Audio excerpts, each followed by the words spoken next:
Hey everyone, welcome to the third episode of High Hopes and Harmonies. I hope you're doing well. Let's get straight into some music with my latest single. This is called Self-Help Part 2. Sounds like this. Fixing myself, focus on my mental health. I need to breathe a little easier lately.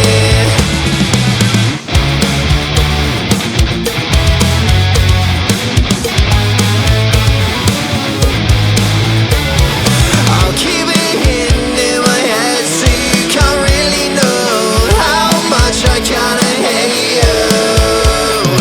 It's real in my skin and in every indecision. I used to fucking like you, but I'm fixing myself, focus on my mental health. I need to breathe a little easier lately. I can't purchase the words, write them down in every verse, but I need to find a way to say sorry.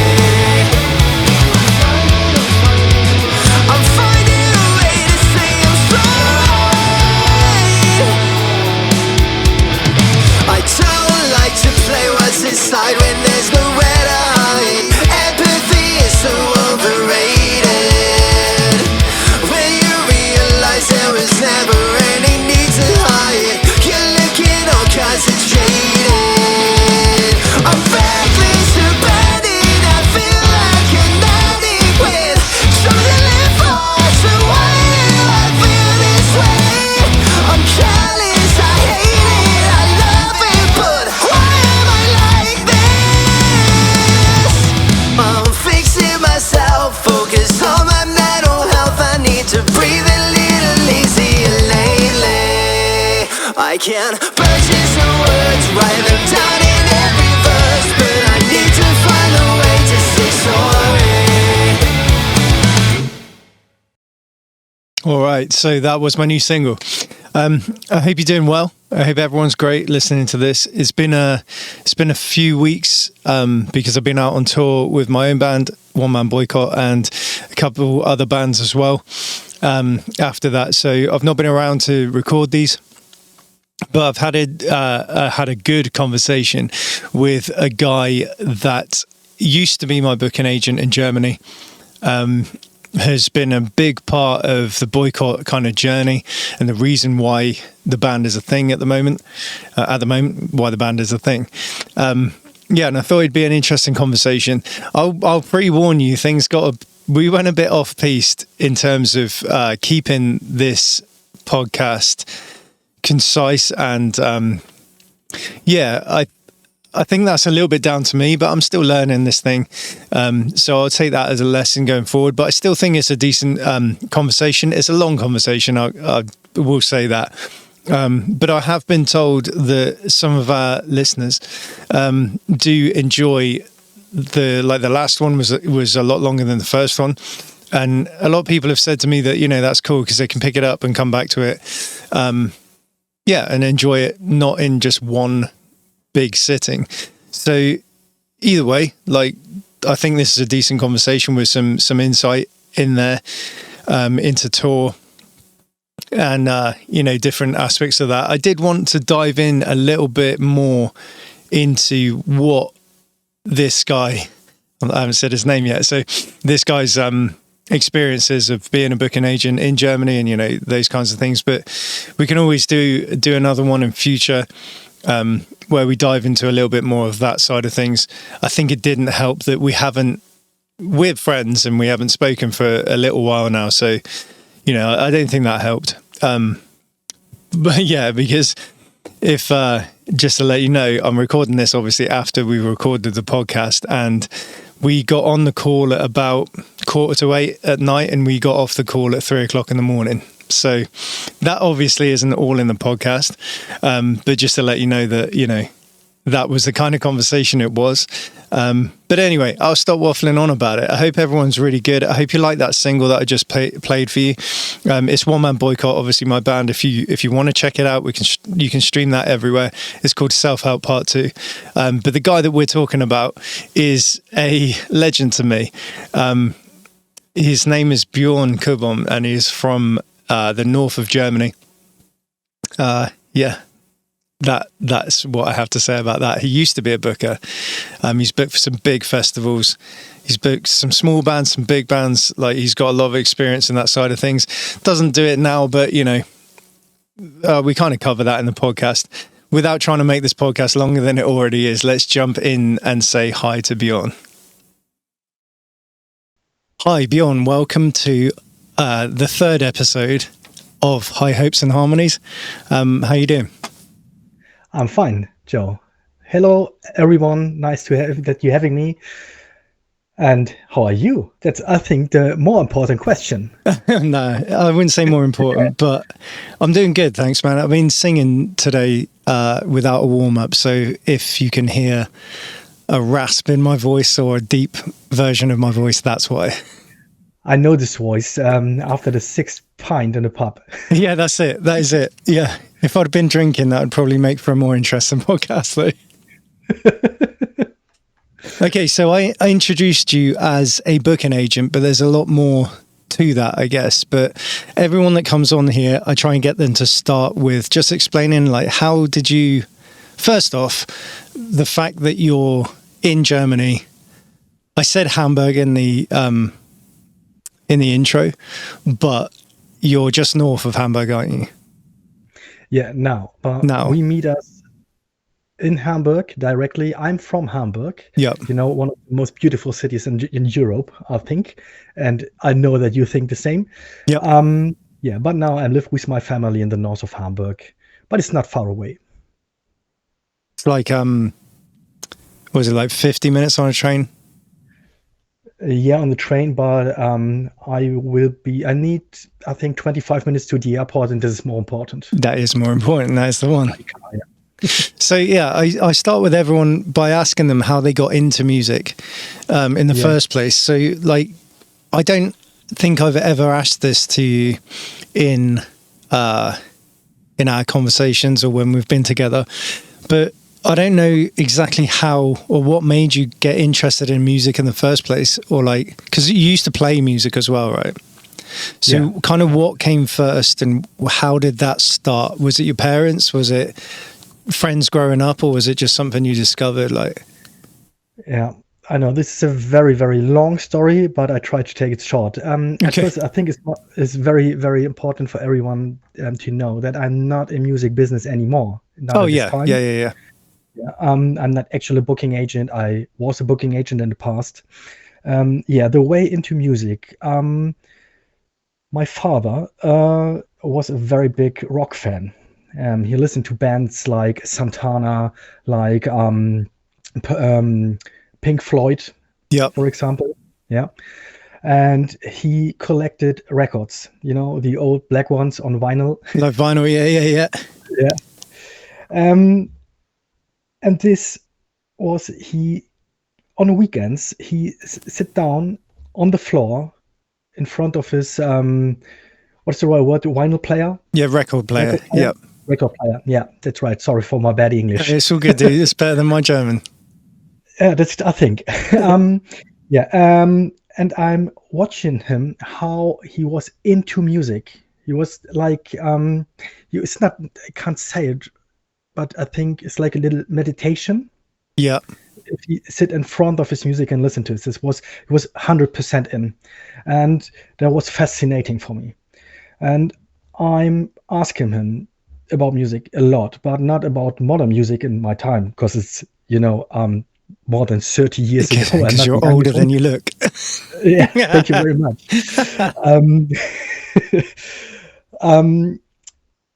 And at this time, I don't know music. You know, I was a kid, child, and he brings me a little in, and we listen together to music, to old ones.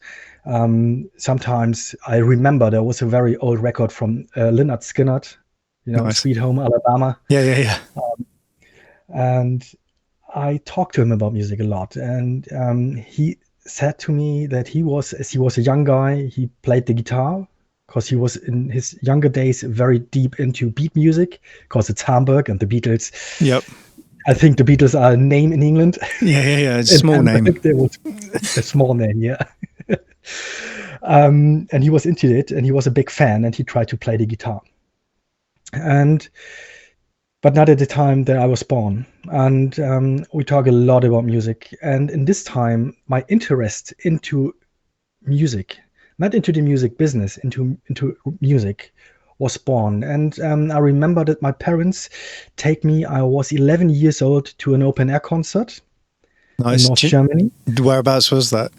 Was that by the coast or was it in a city? No, there was it's a very great location. It's a small place called Bad Segeberg. No one knows it. Yeah, yeah. It's in the middle of Schleswig-Holstein, the county in the north of Hamburg. Yep. It's an old mountain, and into the mountain there's it's like a hole in there, and around them it's like an amphitheater in Rome. Yep. Yeah, yeah, yeah. And down there they built a stage, and around there are sitting 10,000 people. No way. It's a very great location. Can you remember who was playing there? Yeah, I remember, but no one in England will know him. Oh, okay. It was a German legend called Peter Maffay. Okay. Hopefully someone will Google him. And this was an experience for me. It was 11 years old. That was that impressive, and I will never forget until today. The people around there, the crowd, and everyone was in. Yeah, everyone sing along with the artist, and that was a very big experience. And in this time, the small plant in my mind was started to grow in. Yeah. And music is the best what you can get. Yeah. You can put all your feelings into music. You can forget all bad feelings or emotions into music. You can travel the whole world into music, and I do it in my younger time. In German called world music. I don't know. You got the genre in another name, yeah. And listen to New Orleans jazz. I'm listening to reggae. I listen to a lot of different kinds of music and find my way.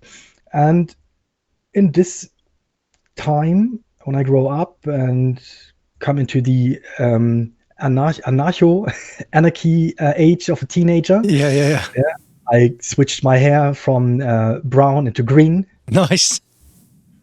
Nice. I like music from the Sex Pistols, and listen a lot to British old school punk rock bands. Like one of my favorite songs, it's not a long time ago, I think it was last week or 2 weeks ago, I listened to them again. It's a band from the 70s in England called The Alarm. Yeah. The Stand. Nice. Yeah. And in this time, is that sorry, man? Is that when you started like listening to more punk stuff and being a bit more rebellious and having those teenage years sort of? I was going to say thrust upon you, but like when you're in that kind of space, you want to. Well, I know I did. Like want to be part of that. It's not counterculture anymore, but they're kind of like that counterculture. Is that when you were thinking about playing music as well and get more involved in music? Because you played bass, didn't you? Yeah, I played the bass, but this would come a little later because in this time I've got only 2 things in my life. Okay, I've got 3 things in my life. I've got the music, I've got the school. My parents was very strictly with school. Yeah, and I was a very good football player in this time. I knew that was going to come up. Yeah, sorry, it's my story. He's an athlete, ladies and gentlemen. Ladies and gentlemen is what I was trying to say. It's not that great if you know the league system in England, but I played in the German 4th division. Yeah. Hey, it's not too bad. It's not too bad. Yeah. It's good. Yes, and in this time, my father has pushed me into football. Yeah. He said, you got only 2 things, football and school. You have to be very successful in school for the case that the football career will not start or you got injured or something like this. Yeah. And I get injured and lost my career. Yeah. And in this time, I think I want to play music, but I can't. I don't got any practice. I've got nothing. Yeah. And I was a little older, I think 17 years old, when I go to the higher school. The last 3 years in Germany, it's like the part before you go to the university. Yep. What called it in English? It's not. I think there's a slight overlap.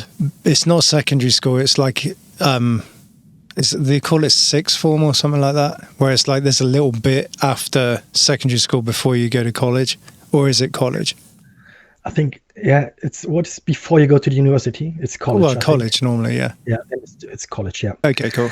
This time, I started to be more rebellion, and I've got a very serious injury with my knee, and my football career was stopped from one to the next moment. Yeah. And at this time, I meet some guys from the south part of Hamburg. They played this time in a very successfully ska punk rock band called BGS. Nice. Like bass, guitar, drums. Nice. S in German, Schlagzeug, drums. Yeah. BGS. And BGS was a synonym for the government, Bundesgrenzschutz. Right. It's the border patrol. Nice. In German is BGS in these days, not anymore. And I meet these guys, and I travel with them to concerts because we grown up together. Just as friends, just friends checking out new music. So like sharing new music with each other and going to the concerts and stuff together. Yeah, and they asked me for some little helpings around the shows, like can you sell our merch, for example? Oh, nice. Is it okay? You can go in the backstage area and grab some beers, but can you drive next day the car back to Hamburg or something like this? Yeah. And at this time, the small plant to being a musician is growing more and more and more. So is that like you're seeing them on stage and you're thinking, I want to do that. That's cool as shit. Mm-hmm. Or is it just because I've spoken to people that have different views on this. When you're watching a band on stage at that part in your life, are you thinking, I want to do that? That's cool as shit. Or are you thinking, I like the atmosphere. I like the experience, the night. I like the people. I like the whole experience. Or was it just the being on stage playing music? Something between this both sides, I think. Yeah. In this time, you know it by yourself. You think you're cooler than you be a musician. Yeah. You think it's much more easier to meet girls. Nice. That was one of the points. But at the other side was all my idols. Like in this time, one of my favorite bands was the Mad Caddies. Yeah, great. Yeah, until today, you know, I'm in my heart, I'm a punk rocker. Yeah. Listen to Lagwagon, all to these American punk rock bands, and I think, hey, what these guys do, you need to do the same, because it's a good sound. And in this time, I go to a music shop and bought me try to play the bass. Did you just buy it and try and play it, or did you go to the music shop and just pick it up and start playing? Yeah, that's a funny story. I bought the first visit at the music shop. I bought one, but I said I want to be a bass player, and the salesman says to me, "You sure? No one wants to be the bass." Yeah, is it a clever man? He wants to play the guitar, and I said to him, and that was very clever from my side because I'm not into music. I never played an instrument before. Mm-hmm. I said, "Yes, you're right. Guitar is much more cooler, but at the end of the day, a guitar got 6 strings, and how can I handle this? Yeah. 4 is more than enough." Yeah, sure. And then I've tried to play a bass, and you know the bass neck is a little longer. Yep. And there was a weird feeling for the first time that I got the bass in my hand. And they said, I've got a good idea. I've got a very nice Fender Children bass. The neck is shorter. Yeah. All right, how much is it? He said 200 marks, German marks. Oh, this is a while ago then. No, it's not marks. It was euros. Okay. I was going to say. Yeah.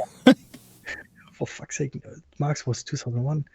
Yeah, it was euros, but it feels like it was marks because it's that far in the It's past. such a long ago. Yeah. It's like history. And and he said 200 euros or 199. And I said, all right, I've got 200. Here, there you go. And I've got the bass with nothing else. Yeah. No belt, no wires, no case, nothing.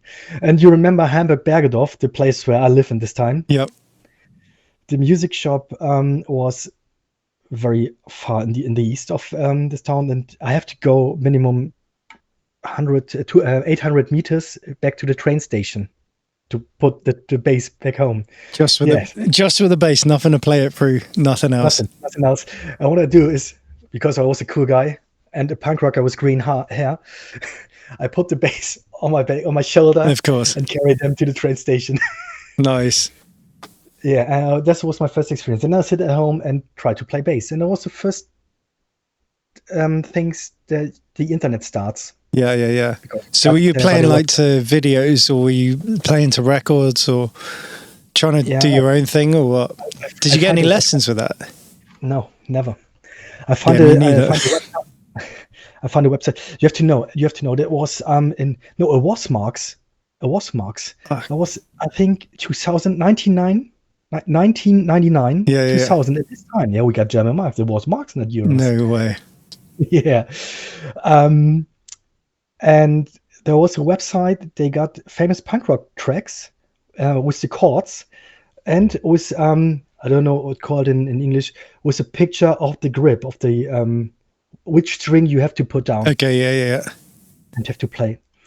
And because I think this time, I think no one can stop me. I can everything. I have to take it, and I'm be the best in the world. I'm Sting. Yeah, I'm Sting. Always play. Yeah. But no, it wasn't. But the first track that I tried to play was "Stairway to Heaven" from Led Zeppelin. Mate, what are you doing? Because I watched in Wayne's World early before. Yeah. Of course. Yeah, and that was my start in music. And I've got these friends. They played in the band. I've got my instrument. And what do you next? My next step was talking to the bass player called Benjamin.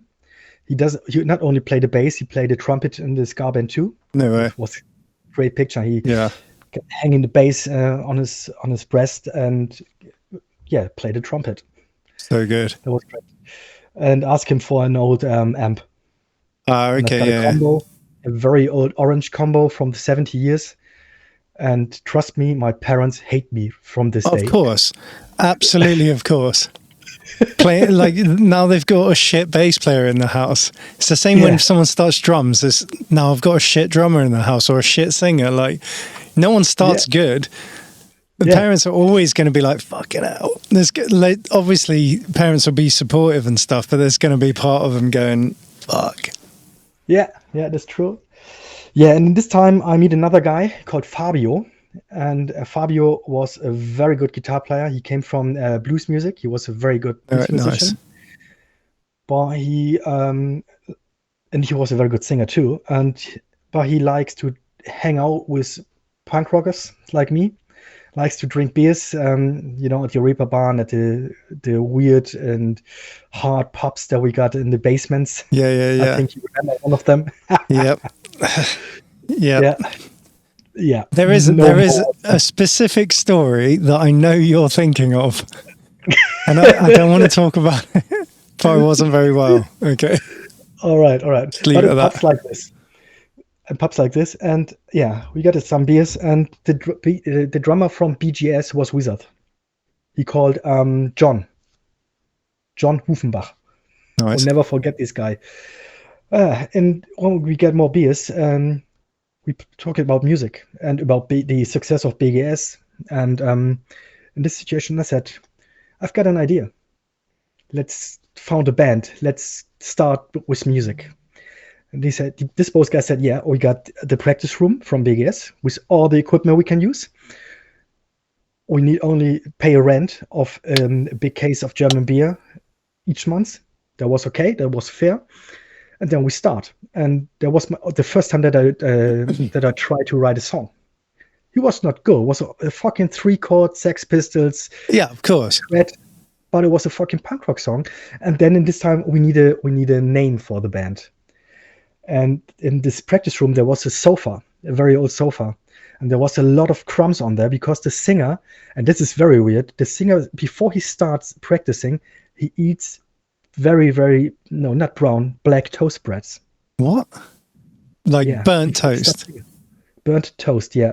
And a lot of toast crumbs were on the sofa. And I said, hey. I can't wait for this name.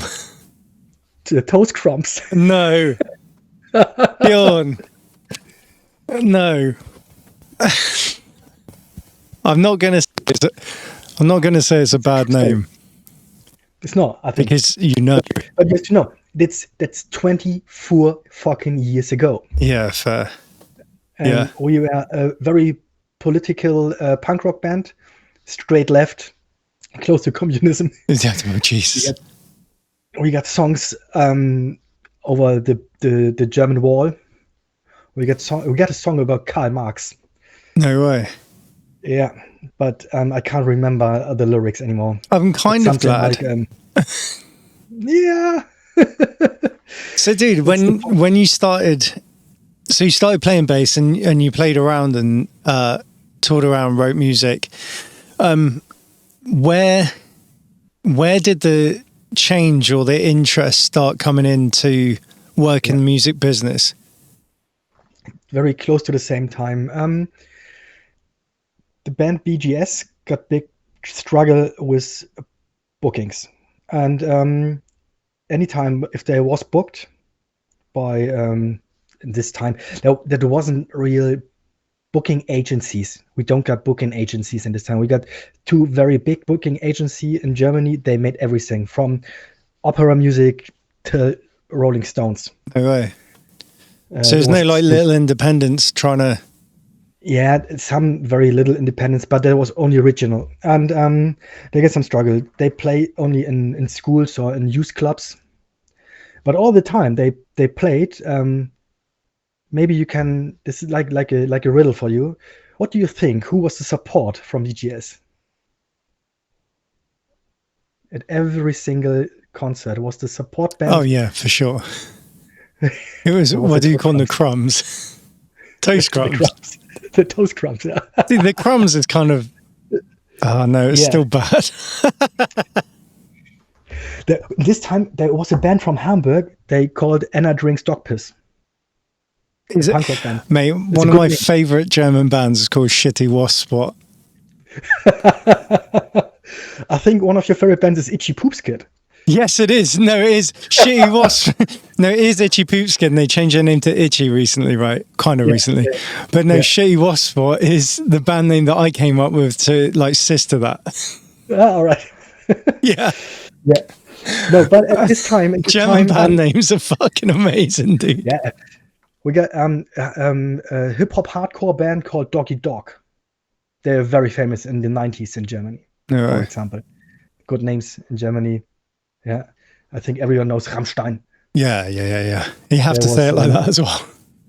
No, this is not the real spelling.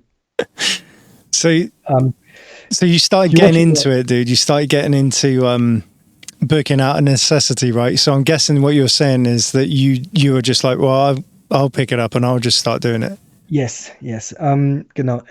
Exactly. At this time, we starting. They asked me, we need help. We need help to get more shows. Not because we always go to school. We're always pupils, and we don't made it for money. We don't need it to be for the fame. Yeah, we made it because the feelings, the emotions on stage. Yeah, because they enjoy doing it. That's why you want to do it, right? And if you're stage drug addicted, you have to get the drug. And I said, all right, I try my very best. And in these days, it was very hard to get slots on everything, on shows or something. Yeah. And then I started to talk with a youth club in Hamburg, in the south of Hamburg. And this club is not existent anymore.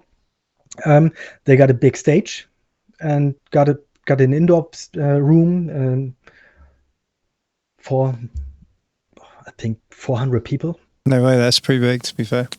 It's for a youth club, that's yeah. And I talked with the owner, with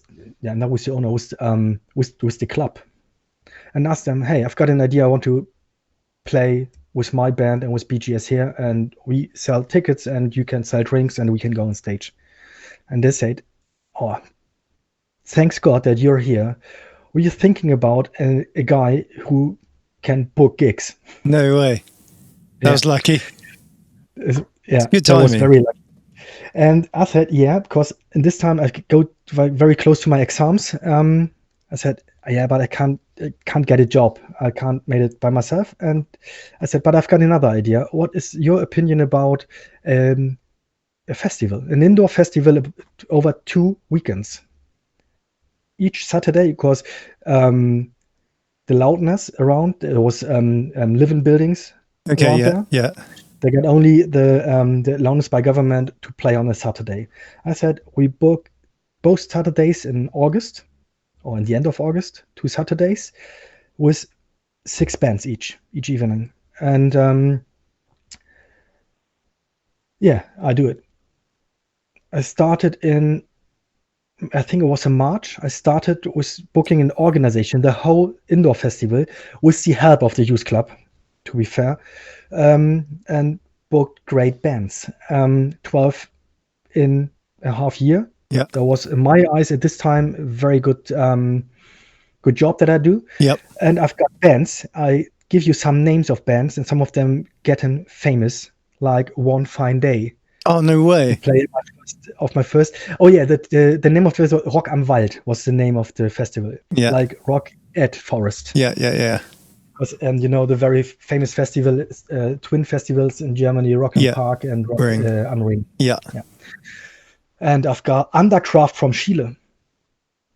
Don't know. Yeah, it's a hardcore heavy metal band from Chile. Chile. What is the long from country Chile. in South America? Chile. Yeah. Like Chile. Yeah.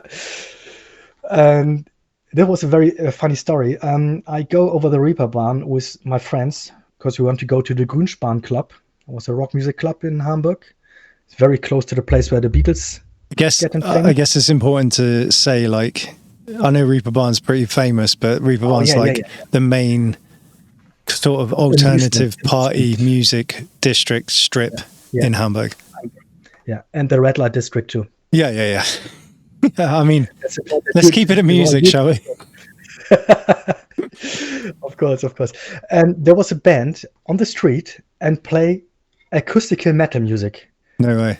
Big guys with long hair. Yeah, and I don't be shy at this time. I go to these guys and say, "Hey, where are you playing next Saturday?" Like, not the next, in the next 4 weeks ago, Saturday. And they said, "If you got a gig, I take it. Nice. Take it." And yeah, I've got Undercraft. And at the sound check, that was very early. I think we start with the sound check at 11 o'clock in German time in the morning. Yeah. Because we got doors, I think, at 4 o'clock. Okay. I guess like it's a youth club. It's more like a lot of bands, whatever. And we have to be finished at, I think, 12 o'clock. Yeah, I was going to say curfew, right? And at the sound check, they turn on their amps and power up the volume at 110%. Nice. And the guitar player kicks the pick into his strings, and we got an explosion on stage. No way. And we need a whole new backline. Not a whole new backline. We need a new backline for the guitar, for the first guitar. Yeah. No way. We work with Marshall. Marshall boxes and Marshall top. Yeah. And he fucked it. Straight away as well. And after this, that was in 2000. Yeah, the first time. And was very successful. We got a lot of. I made all the press works, all the media, and everyone made a good response after this 2-week festival. Yeah. And for the next year, they asked me, "Hey, you want to do it again? Maybe we can make it 1 year regular." And we got a little trouble with the date. We have to start at September. First weekend in September was something around I think 6th or 7th September 2001. You know what coming for the second part was, I think, the 13th or 14th. Yeah. The 11/9. Yeah. 9/11. Yeah. Was between this. And a lot of press and media ask us, you want to cancel the show after it was happened? And I said, I can't, because I got the responsibility for all the bands, and this is an opportunity for these guys. Yeah. We play. We made an announcement what happened and try to be not that excited front of stage. Try and be kind of like sympathetic to something that's happened, but also at the same time, like without going deeply into that. At the same time, it's like it sucked what happens. It was a tragedy what happened, but also like you kind of got to get on with it a bit as well. I'm trying to be really careful here because I'm terrible for saying things that people will get the wrong idea of. But you guys, if you were in New York, it'd be different, right? But you're in Germany. Yeah, there was. Acknowledge it, be sympathetic to something that's horrible that's happened, but also you have to get on with it. Yeah, that was the point. But not all media's got the same opinion, and they fucked us in public. Really? And the youth club made a very big minus on the bar. Because no one came. Yeah, no way. It was a minus for me too, because I don't got enough tickets to recoup. Yeah. After this, we stopped this festival, but a lot of bands see that I can make a good job, organize, booking tours or shows. Yeah. And this time, you have to know, I was 19 years old in September 2001. I was 18, getting 19. Yeah.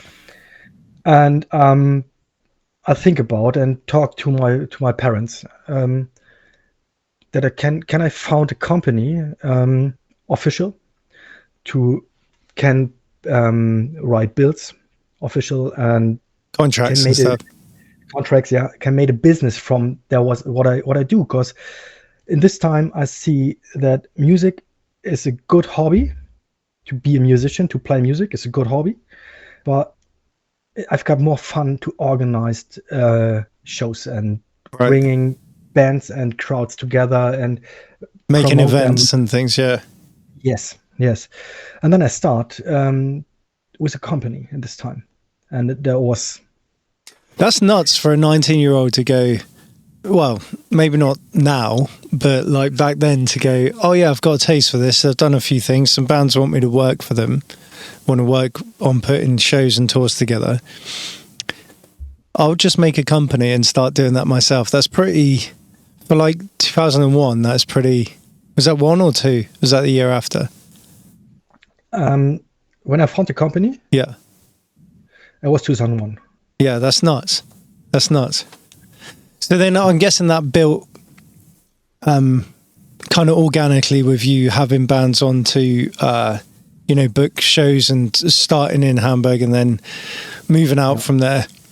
No, there was a point. In this time, there was a famous, funny comedy movie in Germany about the Eastern people from Germany. Okay. They're called Go Trabi Go. Is this going to be okay for the podcast? That is okay. Okay. There was a movie where there was a movie about all the cliches between the people from the eastern part of Germany and the people from the western part, very close after the reunion from Germany. Okay, yeah. And there was a guy from Eastern Germany who wants to be successful. And he talked to a Western guy, and he said to him, if you want to be successful, you have to don't start at the lowest floor at the building. If you want to be successful, you have to get into the highest level of this building. Yeah. And he does in the movie. Yeah, he crashes in the chairman's meeting and said, "This is my product, and now I want to be great." And everyone loves it. And he was being grown up successful with a small company. They made garden dwarfs. I don't know that you got something like this shit in. Yeah. It's very German. Yeah. And I've got this sentence in my mind. You have to start at the top. That's the right. And I tried the same, and that was too much. Really? What did you jump into? I tried to book bands like One Man Boycott.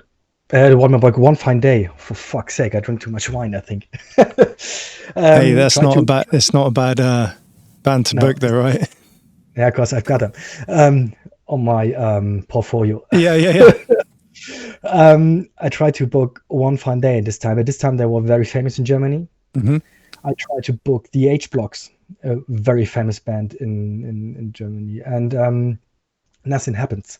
And at this time, I don't put my focus on tinier band or smaller bands like BGS and bands like this. And there was a little annoyed about me because I don't got enough time for these guys, because I try to get bigger ones. Yeah. And I think there was not only annoyed about my business, I think there was annoyed about me, because now I'm the fucking booking agent. I've got an agency. Oh, okay. Yeah. I think I was a little arrogant at this time. Okay. Well, you're young. Yeah. And I've got a company with 19 years. Yeah.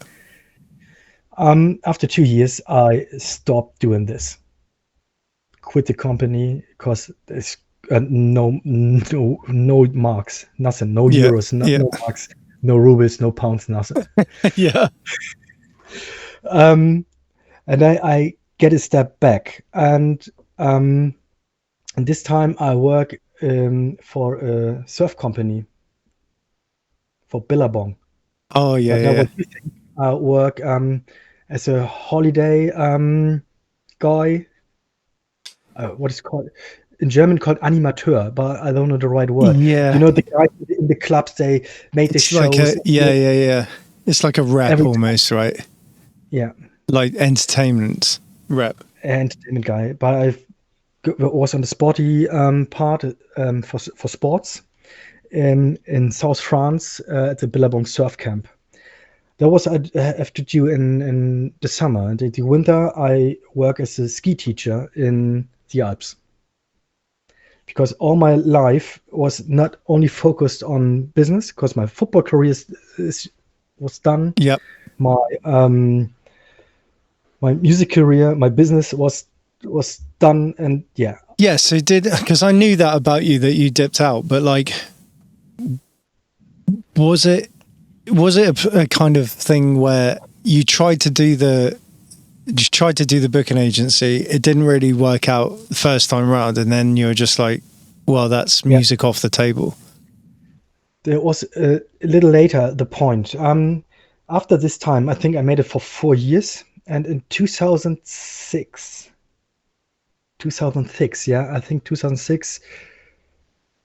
Oh no, it's a long time ago. It's history. Yeah, no, it's fine. I just want to jump into to fast forward to when Hurricane Festival and that kind of stuff.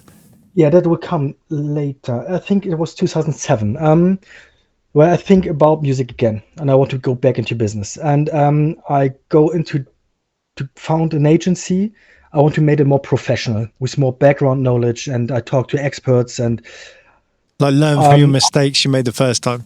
Yeah, after school in Germany, you learn jobs by learning a job in a company, and like an apprenticeship. Yes, but for 3 years, and after this, you got a expert certificate. Yeah. I made it an event business. Okay. Because I want to go back into it. And I finished it, I think, 2007. Yeah, 2007. And at this time, I meet a lot of people. They made the same in very big agency. I made it the company where I work for a ski teacher. Because they made, it's a very funny story. They made in the Alps the Snow Move, techno truck parade in Sölden in the Alps. Right. I organized this with the boss of the company, learned a lot. And after this, I start my own business again with more background. It was more expert knowledge and more professional. And I organize for myself tours like the Pin Boys. I work for One Fine Day again. Pin Boys are from Denmark. Denmark, that's it. Yeah. If you can, put a link on the show notes to one of the biggest pinboy tracks what you find on YouTube. They're still online anymore, and they were cool. Are they still not? Are they not playing anymore? No. It's a shame. Neither are One Fine Day, are they? Everyone is retired. One Fine Day too. Yeah. And One Fine Day I know from One Fine Day from a ski holiday in the Czech Republic, but this is a very long story, and I think it will crush your podcast if I tell you this. Yeah. All right. I think I talk too much. After this time, I founded the company, made shows in North Germany with the Pinboys, small tours in Flensburg, in Hamburg, in Kiel, everywhere. I've got a band contest in Kiel called Rocket. Kiel is just slightly more north again. Yeah. From where you are, right? Between Hamburg and Denmark's borders. Yeah. It's the capital of the county, Schleswig-Holstein. Right. Yeah. And in this time, I got some friends that want to play music again. You remember Dorian and Eric? Yep. Yeah. Yep. We said, all right, let's found a new band. And we started, when I founded my company in Shorty's promo agency. Yeah. Nice. My nickname is Shorty. At this time, I started getting back into music to play music for myself as bass player for Florida Exit. Yeah. And it was fun. We was not very good because I'm not very good. Eric was a very good singer. Mate, you guys were fun. Like, we'll come on to us. We played together. It was fun. Yeah. But we was not on your quality. But it was very famous in Kiel because a lot of students, it's a big university in Kiel, a lot of students liked us. And Eric was a handsome guy, and all the girls came only to see Eric. Amazing. And we got Dorian, the Lord of Denmark, because he was from Denmark. He's Danish. It's not unusual in North Germany. At this time, I booked shows for my own band and for all the other bands, and got contact to a lot of people. And at this time, you can, if you got an agency or you are a freelancer and bookings, you can help out in bookings for big agency like Scorpio or Carsten Janke. And that is the point that you will come. Yeah. It was 2008. And they got a budget for booking something. They book for themselves. The agency the agents from the agency knows all international band managers. They know them. Yeah. And I sent an offer to one of the biggest agencies, Scorpio. They booked the Hurricane Festival at this time, and the Southside is a twin festival.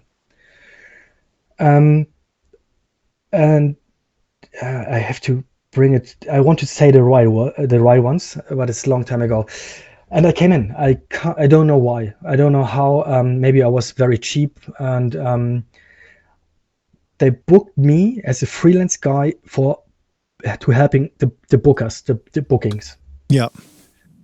And I worked together with Scorpio from the agency, got the offices in Hamburg, and work with them together. And this is a very funny story. I work with one of the most famous bookers. I think he's died again anymore. He was very old at this time. Yeah. He came from jazz, but he knows all the big bands. And I sit in the office, and I think he was going to the toilet or he grabbing new coffee. I don't know. And the phone rings.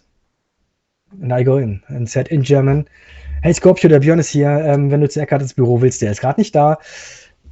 German. I said, "Hey, this guy, normally you want to talk to him. He's now here." I was booking the band manager from the Foo Fighters on this phone. I've got a lot of contact with other band managers in these days, but not the very high famous bands. Yeah. With other bands. We got a budget. We got a clear target. What we have to book. We have to book 6 A bands, 15 B bands, and 20 C bands, or something like this, and 2 major headliners or major AAA. And I know that we got in negotiations with the Foo Fighters band management for the festival in 2008. Hurricane Festival, is it? Hurricane Festival, yeah. Hurricane Festival. We got other big bands at this year, like Radiohead. The Beatsteaks from Germany in 2008 was a big one. I know the Beatsteaks, yeah. And I've got the band manager from the Foo Fighters in there. And I said that I'm not Eckart, I'm Björn, I'm the other guy. And he said, "Yeah, it doesn't matter. We need to talk about the show. we take a look to your fax. Is this right word? Fax, you know? Yeah. The contract is underwritten. He's in your fax. It's fine, but we need to talk about all the things what will happen backstage, the wardrobes and the backstage orders like this. Yeah. I know that you got a stage order running. No, it's like a rider, right? The rider, yeah, this is the word that I lost. You got a stage rider. You got a stage rider, I know, but this is an honest question. Do you got a backstage rider, a wardrobe rider? No. Why not? It's very funny what you got on there. We need to talk about it. And at this moment, there was a click. I will never forget. There was a click in the line, in the phone line. And hello. Was anything I know. And the band manager talk again. We will send you something and you can check it if you can do it. I said, hey, remember, it's not Eggert here. I can't make this decision. Yeah. Björn here. I work only for Eggert and he pay me fucking 10 euros an hour. It's nothing. I said, no, we need to check this out. It's okay. It's fine. And there was some weird stuff on it, normal stuff, some weird stuff. Said, yeah, Taylor needs everything in white, but only in his small part of the wardrobe. I think it was a joke because Taylor, later I meet these guys, he never said something about this. Right. They need Jack Daniels, 3 bottles, ice cold. I think, all right, ice cold Jack Daniels, we can made it, but that's a weird bourbon ice cold. But yes, bourbon, not a single malt. And some other stuff like beers. And I said, yes. And there was, I don't know what this real is right now. It's too much time is passed. It's passed, yeah. Yeah. It was some about chocolate bars. Right. Here we go. And I don't know what it was. This is a chocolate bar that we don't got in Germany. And I know because you know it, I'm very into chocolate bars. And I said, sorry, this one we can't get in Germany, but I've got an alternative for you. It's the same, only better. Right. I don't know what kind it was, and at this moment, the guy, they said only hello. Said, oh yeah, that would sound very great. We take this. Minimum 64 of them. No way. And I said, yeah, that's fine, but why are you? What was the name of the band manager? I can't remember. Maybe it was Ethan or something like this. Right. I said, you're not the band manager, and why are you into this checklist, into these negotiations about the backstage rider from the Foo Fighters? And he said, I'm sorry, I am the Foo Fighters. Not really I am the Foo Fighters, but I am. I said, Dave, is that you? And he said, Björn, yes, I am. Yeah, nice. That was the first contact with this one. And we check out all the rider list, and then we made a lot of drops around them. Later, the days before the festival comes closer, and I was on my job was done at the office. We booked, I think we got the Arcade Fire, bands like this, good bands in the early in 2008. Yeah. And after this, I need money. I really need money because I take this job only because I need money in this very big agency. And Eggert told me, yeah, you can work backstage for band affairs. Yeah, everything. It's a it's a runner. Like yeah. I've got I've got the walkie-talkie with me. I've got a crew with 14 people. Mm-hmm. They got €2 lesser than I am, and this was my crew. And if a band manager or an artist or something around a roadie, for example, came to me and said, we need this, we need ice cold towels, we need you had to sort it out. All the stuff. I put a spell into my walkie-talkie to organize everything of them. And then we got on my channel, on my walkie-talkie channel, the band manager, the Foo Fighters band manager said, we need more cold bags. I hate bags, Yeah, of course. It was the festival beer. We need more bags. And I said, yes, you will get it. Give me 5 minutes. And this is a very big festival, and the wardrobe, the Foo Fighters wardrobe, was behind the main stage, or closer to the main stage. Yeah. And I was at the talent stage. Something. It's minimum 500 meters airline between them. Yep. And I've got no free runners at this time.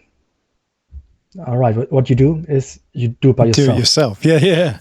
And I said, for fuck's sake, I said to the Foo Fighters, 5 minutes, and I'm here and now there, and I grabbed the next big bags ice cold from the fridge, and there's very stupid situation. No, they got behind every stage enough, but I take it from the talent stage and run with this through the backstage area to the main stage, and go in there, and knocked on the door, and the voice said, "Yeah, come in. Hopefully you got the beer." Or something like this. Yeah. And the guys sat down there, and this situation was very weird, because I said, "Hi, I'm Björn, and here's your beers." And I was like the rabbit in front of the snake, because this is my idol, Dave Grohl, in front of me. That's not the saying in English, but I think everyone will understand what you're saying. That's great. What is the rabbit in the headlights? All right, yeah. This. That was amazing. But yeah, because like Dave Grohl's Dave Grohl. Do you know what I mean? He's probably the same to everyone. Very nice guy. And I said, "I'm Björn." I can't remember. Taylor wasn't there. He was not in the wardrobe at this time. Right. I think in the back, Chris was not in there, but I think Nate was with him there. Nate or some from the crew. Yeah. Okay. I don't know. There was 2 guys in there, and Dave Grohl said to me, "Björn, I know this name. You are the guy from the phone. No way. Take a seat and drink a beer with me." And I said, "Yes." Of course. Yes. You don't say no to Dave Grohl. Yes, my majesty, like this. And sit there. We got normally a very strict 0% alcohol. Yeah. While you're working, right? Yeah. And in the shifts, not after the shifts. Other thing. And I sit there like like a very young schoolgirl. Like a schoolgirl in a skirt. And they take some shit and sit at the school's directors, at the office. And he started talking to me, and I can't answer. It was like I was freezing. No got my way. open Beck's bottle, and then he said cheers, and we talked. I think it's like a long time, but it was minimum a half minute. I feel like it was a very long time. Yeah. We said nothing. It was quiet. And then he said, "Hey, what is your opinion about this beer?" I said, it's not mine. I drink Hamburg beer. It's not from Hamburg. And I said, "Here, take a look. It's from Bremen." "What is Bremen?" And trust me, I can't remember any more of this conversation. The next thing that is in my mind is that I stay outside and sweating that much. Yeah. The funny thing, after a couple of years later, I can say that I got a beer with Dave Grohl. Yeah. That's cool. Not a lot of people, well, probably a lot of people, but not a lot of people would say that. Yeah. And I think that I lost a lot of this story because it's very, very long time ago. Oh, mate. It's all good. It's a nice little anecdote for the podcast. It's nice. Yeah. It's nice to hear. But dude, so, especially if you're not leaving anything out for that, like, we first met in 2009. So that wasn't long after. The band that I played, actually, I spoke to Bondi in the last one of these. Just I've relaxed a little bit and I've dropped. Very long podcast. I think you speak with Bondi more than 1.5 hours. Yeah, it was nice. It was nice just to catch up and go over things that we haven't really spoken about, to be honest, which was cool. It's kind of the same here. But yeah, that was the first time that we met you. In 2009, when you booked for our band, Severe Zero, but you kind of got involved in that before I joined the band. But just tell me about tell people that are listening about like how that came about. Like, just, I don't really know how that connection was made between you putting together that first tour and us coming over from the UK to play across Germany and the challenges of that, because I know it was a big deal. It was a big deal for us, but I know it was a big deal for you as well to, there's a lot riding on that tour. Yeah. And some of the shows are great and Berlin was dead. Yeah, because I don't know. I don't calculate it into. I grabbed it before. The show in Berlin, we got a very historical location. Yeah, we played in. Called the name of the club. Can't remember, but it was one of the bigger clubs in Berlin. It was one of the bigger clubs, but at the same night, Agnostic Front played at the Columbia Hall. Yeah, no, so that's a problem. But we got a good evening. And Dorian, the guy, we need to talk about this name, got a Severe Zero tattoo in Berlin. Yeah, he did. Yeah, he did. Oh man, because I think the picture that I've got of that is actually from the night after in Cologne. No, in the night after Cologne, no tattoo artist have made a tattoo at any one of us. The night after Cologne. No. I mean, the picture that I've got of his tattoo is from the day after. But Cologne was legendary. That was rock star like. But that was fucking off the chain, dude. That was insane. Dorian, this guy, he was my singer from Florida Exit, and he was very into music, and he came every single day when we meet us with a new band from the UK that he found on YouTube. No way. YouTube. And always I said to him, yeah, great, but what I have to do with them? What I have to do with them? They're now famous. What I have to do with them? They don't bring money to my agency. Yeah. And one night we got a poker match at the students' homes from Dorian, in the student home from Dorian, in his shared apartment. Yeah. Very small, very Nordish. Yeah. And he told me that he listened to a band on YouTube called Severe Zero. I said, yeah, congratulations, you can listen. I was a little arrogant to Dorian, because Dorian he was a man, but he got a tiny dope problem. Okay. Yeah. I can't take him serious all the time. Okay. And that was the part where we go into a little arrogance and sarcasm in this conversation with Dorian. Okay. And he said, yeah, and I talked to the singer. I said, oh, that's the next step. And what is he thinking about? They want to play in Germany. Please organize a tour. I said, Dorian, sorry. I don't know this, guys. I don't get any, this time, I don't get any press material like demo CDs, like press media. There's no starting point, right? There's nothing. You can show me the video. What was Weapons great? No, it would have been Silence on the Radio. Silence on the Radio. Yeah, this was, Silence on the, I know. And I listened to the song, and something in my mind says this is a very, very big opportunity. Yeah.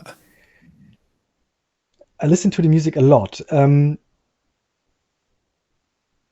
I have to say. And I get in touch with Luke too. I think I talked first to Luke, and my English was bad. Like, my English is bad. Your English is not bad. And try to figure something out what we can do. And I think Luke was a little over the top in this first contact too. Okay. So, we want to play a whole Germany tour in all the big media cities. I don't know that he say no. He don't. 100%. He don't say media cities, but I said, I can try my very best to put you over, but we need a deal that you come over only for promotion with no money. Right. Yeah. That was the first step in. And I tried to find local heroes, local bands in different places and bring you with these guys together that you got a crowd in front of the stage. And for my surprise, Bondi said, "Oh yeah, that sounds great. I think you got a little money, but not very much. I think little gas money or." Yeah, we did.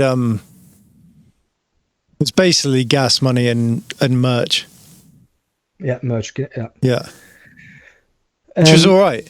Because we did okay on that tour, like surprised the shit out of all of us. That was the first time we'd like been on tour outside the country. And surprised the shit out of us because we didn't actually, I don't even think, I mean, it's a while ago now, but I think we basically broke even. Really? Yeah. Which is I think insane. the last show in Essen, in a support for the American band Warrior Soul. Yeah. That was, they is it Turok? What is that? Is it Turok? The club? The Turok, yeah, Turok. Yeah. And they kicked us into the plus. Out from that. Yeah. Yeah. And I said, all right, I need, and that was stupid too. Please, guys, gave me 3 months and you got a German tour, but not the south, only north to the middle of Germany. Yeah. And then I start planning a tour. The first what I do was taking an old map of Germany and put pins in this. Nice. So you came from England. You'll be here. Where we start and what is the best tour plan to bring you back to England. Do you know it's surprising how many people don't do that as well? Yeah. Because there's so many times we go on runs and it's like, why the fuck are we driving this many miles in between shows? Yeah, the best what I ever heard was from a band, I think it was the Do Nots. They drove 100 kilometers on one German highway, a German Autobahn, in both directions 8 times. What? Yeah. Good organization. But this is the basics of tour booking is know how Germany or know how the area that you booked in looks like. Yeah. And this time I live with my ex-girlfriend, and this is a very sad story because she left me, I think, 2 days before your tour starts. Oh yeah, I've forgotten about that. No. On tour. You came over for 3 weeks or for 2 weeks. I don't know. At first I said, please come to Kiel. No, come to Hamburg. I've got the start show in Hamburg. After the Hamburg show, we go to Kiel. You can park your not a tour van. Yeah. In front of my house, and you can eat at my house. You can use my shower in my apartment. And we got a show in Kiel in this time, and then we hang around for 4 days, and then we go to Berlin, Cologne, Essen. Yeah. 5 shows. Yeah. And the Kiel show was at Gassi Sports Bar. That's it. Man, he got in touch recently. We're trying to figure something out for next year. Yeah. Works with like a little festival. He said it's a little festival though, so I'm trying to sort that out for next year. Hopefully that will happen. Now it's another thing. Yeah, and we got to show there, and he likes you guys so much, and he got this bar, and we still stay there every single night and play acoustic or make jam sessions with Florida Exit together. Yeah, nice. Dude, do you remember what song it was that I sang there? Because we went back there, didn't we? Mm-hmm. And I sang a song on my own.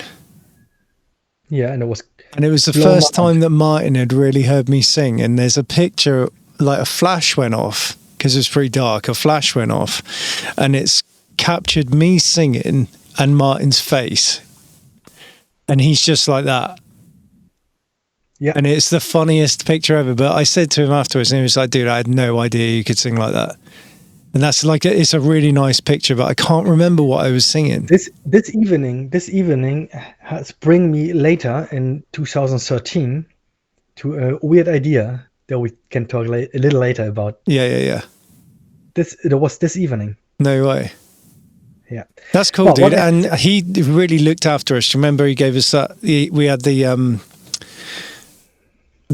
nice hotel rooms, and we went out afterwards. Yeah, and he I've not often had people run away from us whilst drinking, but he definitely ran away from us because he couldn't handle the pace. Yeah. What was it? He took us to this like underground. It was like an old subway station that was a club.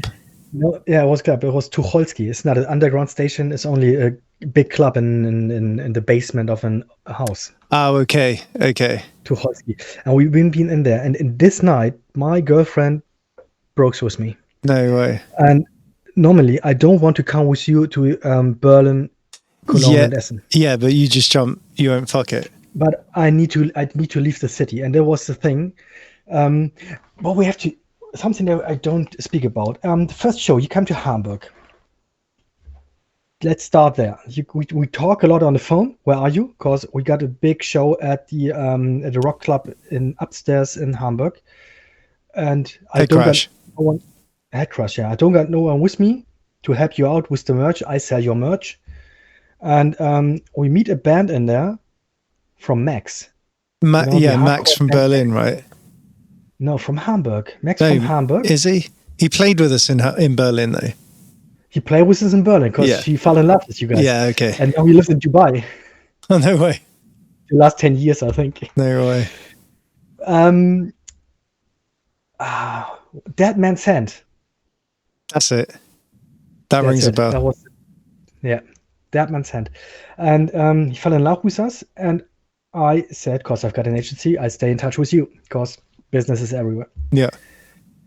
And after we played the show in Kiel, we made all the sessions in Kiel and hang out in Kiel. Of course. My girlfriend broken up with me. That was underground. That music place was underground. Yeah, this was Tucholsky. No, the other crowd, you meant the Head Crush? No, the place that we were playing music underground. There was our practice room in the old shelter. Oh, old bomb shelter. Yeah, old bomb shelter was our practice room again. Yeah. Or we played with Florida Exit together. It's a long way underground, dude.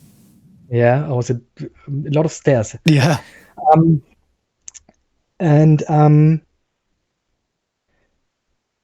then I've got a problem because my crew, they want to support you, was Seb and Dorian. And Kim? Yeah, Kim, and there was another guy with us. The guy with the curly hair. The Brit pop guy, you know, the Jarvis Cocker, what? Like this. You know, a curly haired Noel Gallagher. Man, I can't. But you remember there was another guy. Yeah, like because of the photos from Cologne. Because the point was, for this tour, I have to bring my own stuff for all the jobs around. Like band security. Yeah. Cashier for the entrance. Merch. And stagehand and backstage hand. Yeah. It was one person. And this 4 guys was Zep for merch, Zep for cashier, Dorian for merch, Kim for security, and the guy that I don't know can't remember the name. Dude, I can't remember his name either. The runner. And after my girlfriend breaks up with me, I said, for fuck's sake, I come with you guys. And I came with you guys. Yeah, it was good. And I don't work really at the tour. Mate, because you didn't, the thing is, you didn't need to be, because you didn't plan to be there, you didn't need to do it. It was really nice that you were, but you didn't need to be there. It was more like you needed to get away, and it was a perfect environment for you to forget about your heartache. Oh, yes. And then also be able to have some beers and stuff and have a good time and a good show every night. And all right, there was. Yeah. The night before we leave Kiel, Hamburg got a cup match. Hamburg Do football. you remember? And Max was a Hamburg Football Club, Hamburg SV, Yeah. supporter like I am. And I ask you, British wankers, at this time, I ask you, do you like football? Yeah. You like to go to stadium, watch a live match? And this evening, we drive to Hamburg, go to the stadium, watching Hamburg win in the second cup round, I think. In the evening, we go to Mac's apartment and sleep all together in his one shared single apartment room, on the floor, on the sofa, on the bed, with all the crew. And from this point, we started go to Berlin. And he said, I've got only one thing. I want to be the support in Berlin. With my That's voice. fair. Yeah. And I said, all right. That's a good bargain, dude, to be fair. But no one fucking turned up in Berlin. No. I was talking about it to someone before. Like two people came because I organized you the radio show. Yeah, this is the thing. Like, And it was really surprising because you made the winning game for two guestless places for the evening. Yeah. And two people came. The both guys that win. That's so bad, isn't it? That's so bad. Very big minus. It's a long way to go for practice, isn't it? I remember, dude, I just remember thinking, because it was good so far, and then we get to Berlin, we do this radio interview, and they play our music, and we talk about the show coming up. We like enjoy Berlin for a minute, set up in this fucking cool venue. We're like, great, it sounded good. And then just no one shows up, dude. Everyone's had it, but like, that was welcome to Berlin. sobering. And today it's much more difficult for bands that no one knows in Berlin. It's more difficult than in our days because Berlin is a hipster town. Yeah.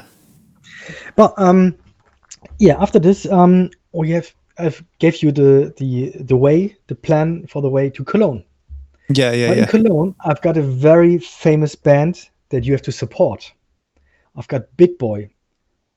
Not from Las Vegas. They are, but not from Las Vegas. They're from Germany, but the singer lives in Las Vegas. Yeah. And he plays shows. And do you remember 2021 when we meet us in Westport Ho with Bondi? Yeah. And Bondi don't believe that the singer from Big Boy ride a horse on stage. You remember this? Yeah, dude. Yeah. I find it out. And he does. Yeah. 2 times. With a black... What is the male horse called in English? A horse. A horse. A stallion? A stallion. Yeah, a stallion. Yeah, it was a black stallion on stage. That's but crazy. He made it in this club. And it was in a very, very famous club. And we got Big Boy in there. And do you remember when we came to the location with your tour bus? I parked my car at the we got a room and for the crew. We got a hotel room. Or not a hotel, like a hostel room, a big dorm booked for the whole crew. And do you remember when we come for a walk to the location because there's no chance to park, and you start parking your tour car right in front of the club, and you see the big line on crowd with all the emo girls in front of this club. Yeah, that was insane. It's fucking crazy, dude. Because like after that. The way that venue is set up is MTC in Cologne. The way that venue is set up is you walk in and it's long and the stage is at the end. So you have to walk through the crowd to get to the stage, which is fine. The green room's below at the back of the stage and then downstairs. Yeah. But so when you finished killing a set like we did and everyone's like fucking amped up, you've then got to walk out through the crowd to get to the merch table or to get out again. And I thought that was a good gig, but then when we came back out and walked through the crowd and they didn't want to let us go and grabbing at you and like trying to get pictures and all the rest of that kind of stuff, we did that at the merch table. That was fucking sick. I remember there was a big enough crowd of people when they started playing that they didn't care that the headliners had started. They still wanted to be taking pictures with us and stuff. Who had crushed the Big Boy show. Yeah, I know. And It was awkward, dude. Because the singer of Big Boy, yeah, you know, the band he's the star. Yeah. He's the rock star. He's Las Vegas.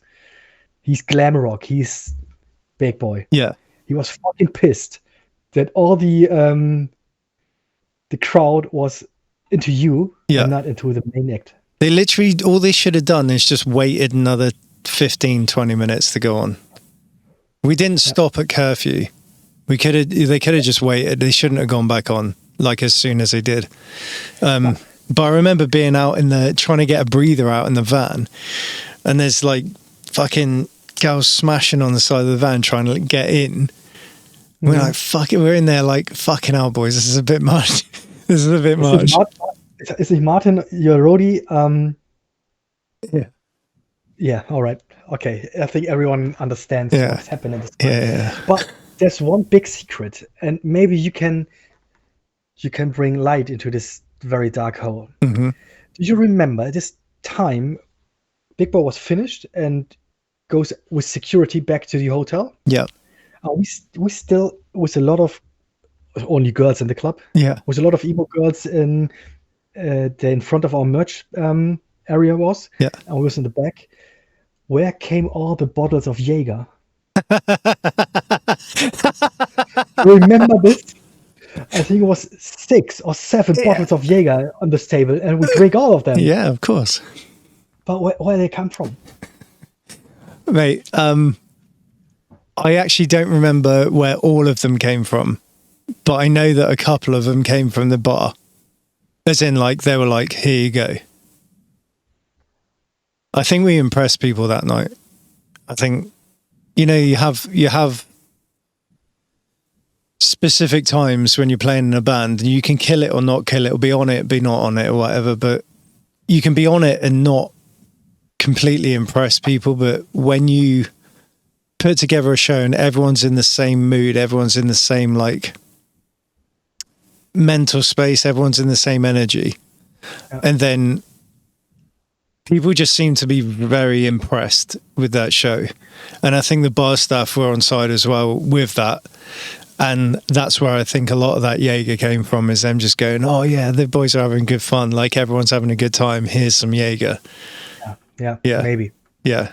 Oh, we got a good time. But I remember I say remember, was that the night that we got kicked out of if it was a hostel or a hotel bar, there was like low lights and like we went to a place, I don't know if it was that or in Kiel, but we went somewhere and we were pissed right up and weren't staying there because we were staying in the van, and they kicked us out because we were... Yeah, I think it was Cologne, but to be honest, I'm a married guy. Maybe I can't tell this. I don't be with you at this time. Oh, okay. Okay. You were not with us. That's all that needs to be said about that. Yeah. It was a good show, and after Cologne we go to Essen. Yeah, dude, Essen was cool. Essen was weird, but it was a cool venue, cool night, good turnout. 900 people in front of stage. Yeah, and we had the nice meal beforehand. Like, it was the nicest meal that we'd had before playing. Was it Italian? Seem to remember it being Italian. There was one situation that I remember. I know that we was booked as support for Warrior Soul. Yeah. They were on a world tour. Yeah. Maybe your younger listeners don't know Warrior Soul. But I think after this on Spotify, the listenings from Warrior Soul will go up a little bit. Mate, the guy who was fucking off his rocker, man. Directly from the airport, get through the backstage door. There was a tiny guy. He was smaller than I am. Yeah. The first was Jaeger. Yeah. The booker from the location, from the Turok, came down and said, "Oh, congratulations that you're here. There's a crowd in front of stage. You're an hour too late." And they said, "Yeah, we had trouble at the airport. but why is our backline not on stage? Do you remember this? Yeah, that was. And he said, the booker said, in the contract is that you bring your own backline. No, there's no backline. And that was the point that the Doors was 1.5 hours later. Yeah. Because the location organized in 1.5 hours the backline they need by the musicians from Various Soul. That's crazy. Man, that was such a weird experience. Like, not the playing part. The playing part was sick. Yeah, it was very good. I think that was the best show on the whole tour. Yeah. The crowd was in. You were great. The pictures was great. Yeah. I will never forget. I stood directly in front of you, but in the backstage area, there was a small gap to the bar. Yeah. Do you remember? I said there, got some beers because I don't have to drive. Zep is driving my car. Thank you for this, Zep, if you listen to this podcast. And you stand in front of me and you got your bass, with the checkerboard. Yep. Got your foot up on the monitor and looks down to me. And we got, in this moment, a very sensitive connection. Is this the right word? Yeah, I like to connect with my audience, right? Yeah. No, I think you're right, dude. Like, we did have a moment. I remember it. Yes. And this was the first time that I meet you guys. And trust me, this is not a joke what I tell you now, but I think I tell you a lot of times. Yeah. But after this evening, when we have to say goodbye, you go back to England and we have to go back to the North. Yeah. I was very, very sad because for me, it feels like I lose for a couple of time. I lose friends. Yeah. Because this very intense time that we got together from Hamburg over Kiel to Berlin, Cologne, and Essen, this 2 weeks was very intense. Yeah. And trust me, my best and biggest tour experience that I ever got. Mate, I say this to people because you put it down on paper and you go, oh, yeah, that's a cool little run.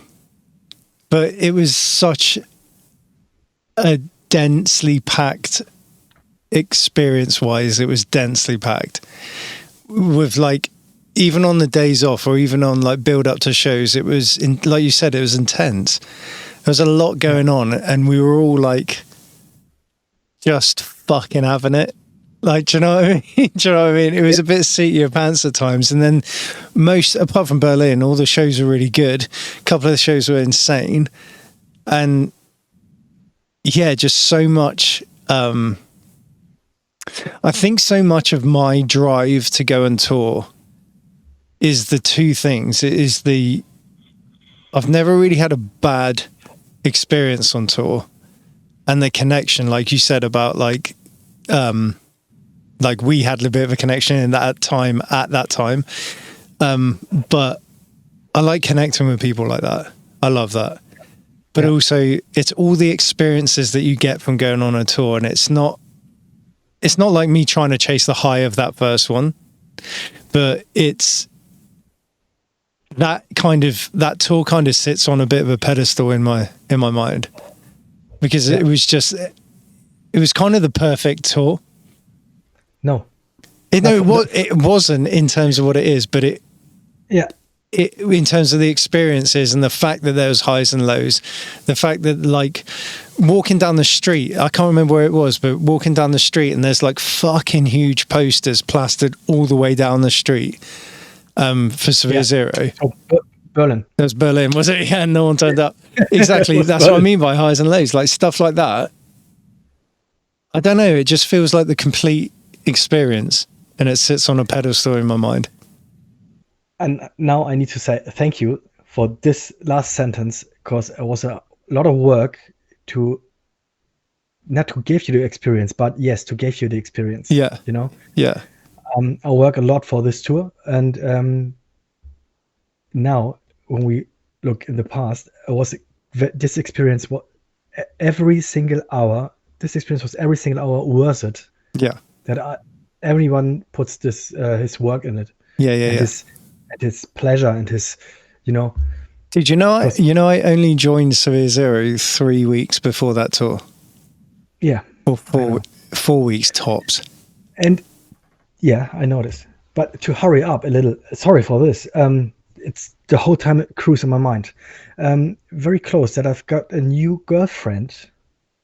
And this girlfriend is now my wife, and I've got 2 kids with her. Yeah. I booked you She's a to an legend. open air festival.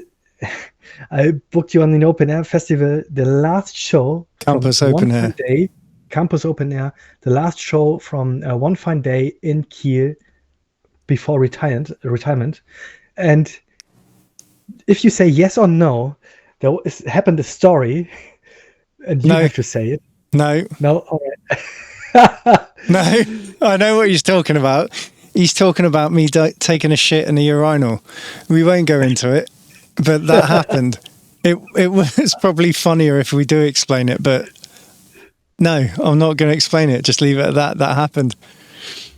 Awesome.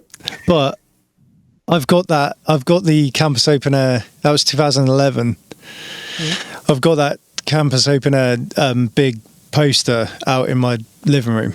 It's on the wall. I know your living room. I know you've been there, but the listeners haven't. Oh yeah, excuse me, listeners. Yeah. It's right. Dude, that was a really good experience. Yeah, and that was the last show that Cephas Hero played in Germany. Yeah, which sucks because it was a good one. I saw some footage from it. I didn't send it to you, but I found some footage of it online. And it just looks like a fucking good show. It just looks good. We got the thing is normally it's just a very big festival. In these days, it was a very big one.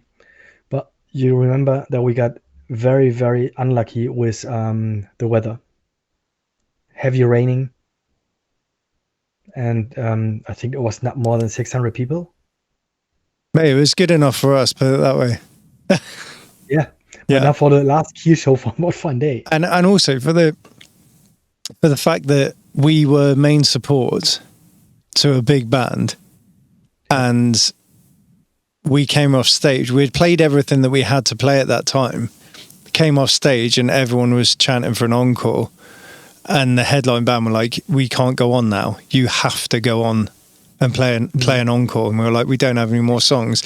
So we just played a song we'd already played. And we played, well, to be honest, we played half a song we'd already played, threw our instruments down and jumped into the crowd. That was insane. But there was a very good connection between you and the guys from One Fine Day. You know, for sure. Marco, he said, no. Marco's fucking awesome.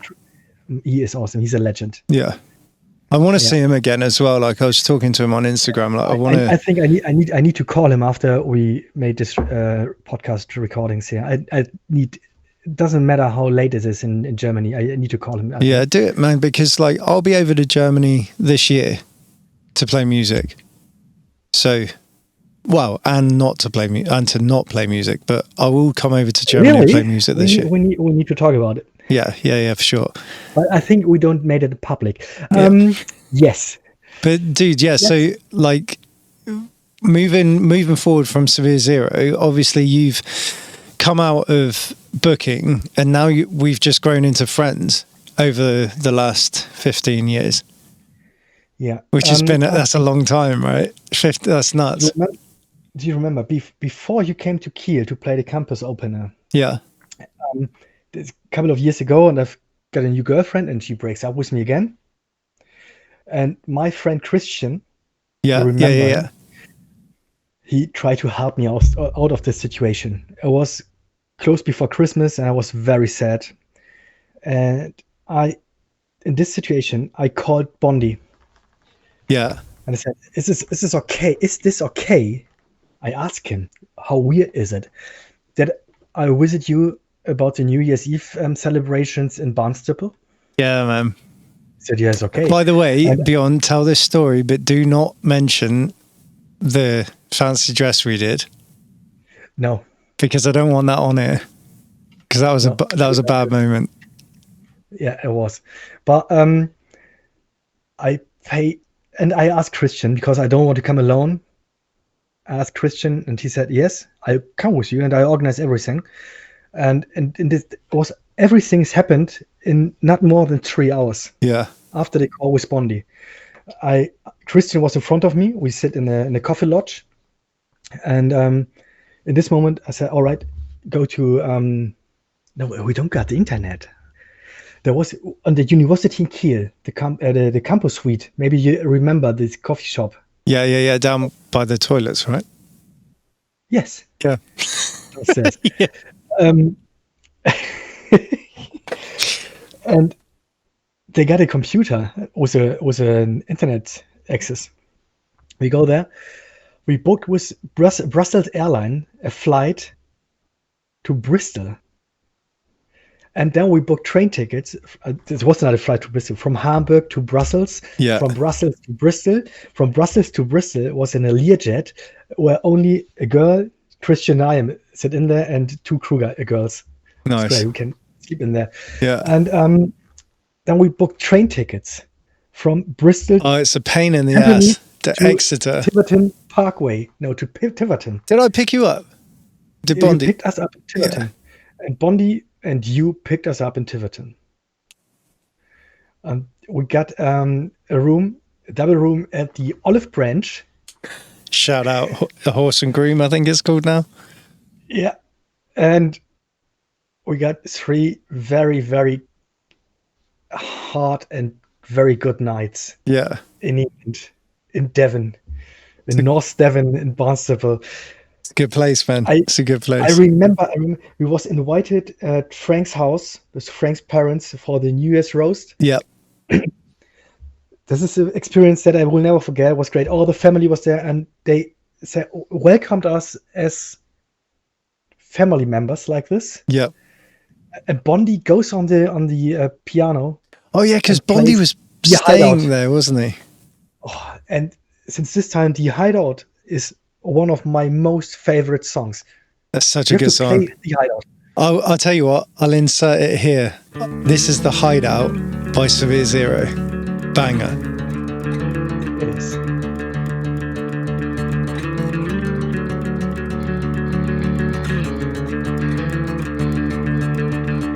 I think she might be waiting.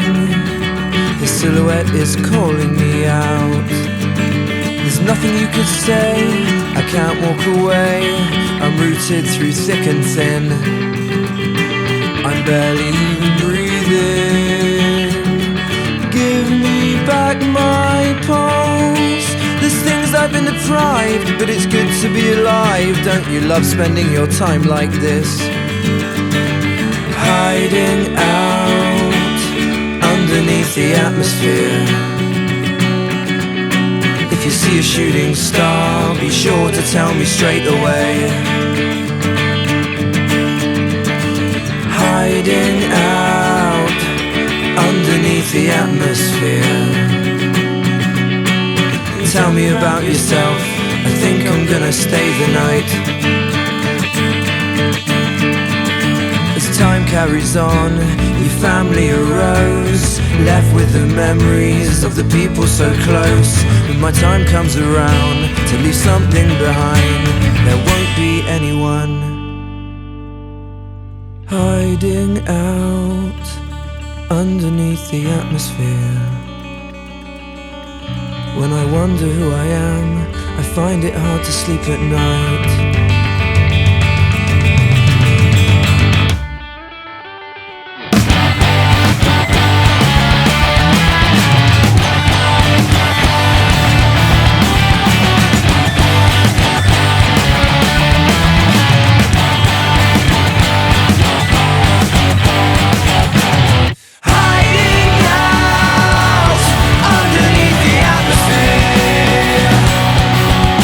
If you see a shooting star,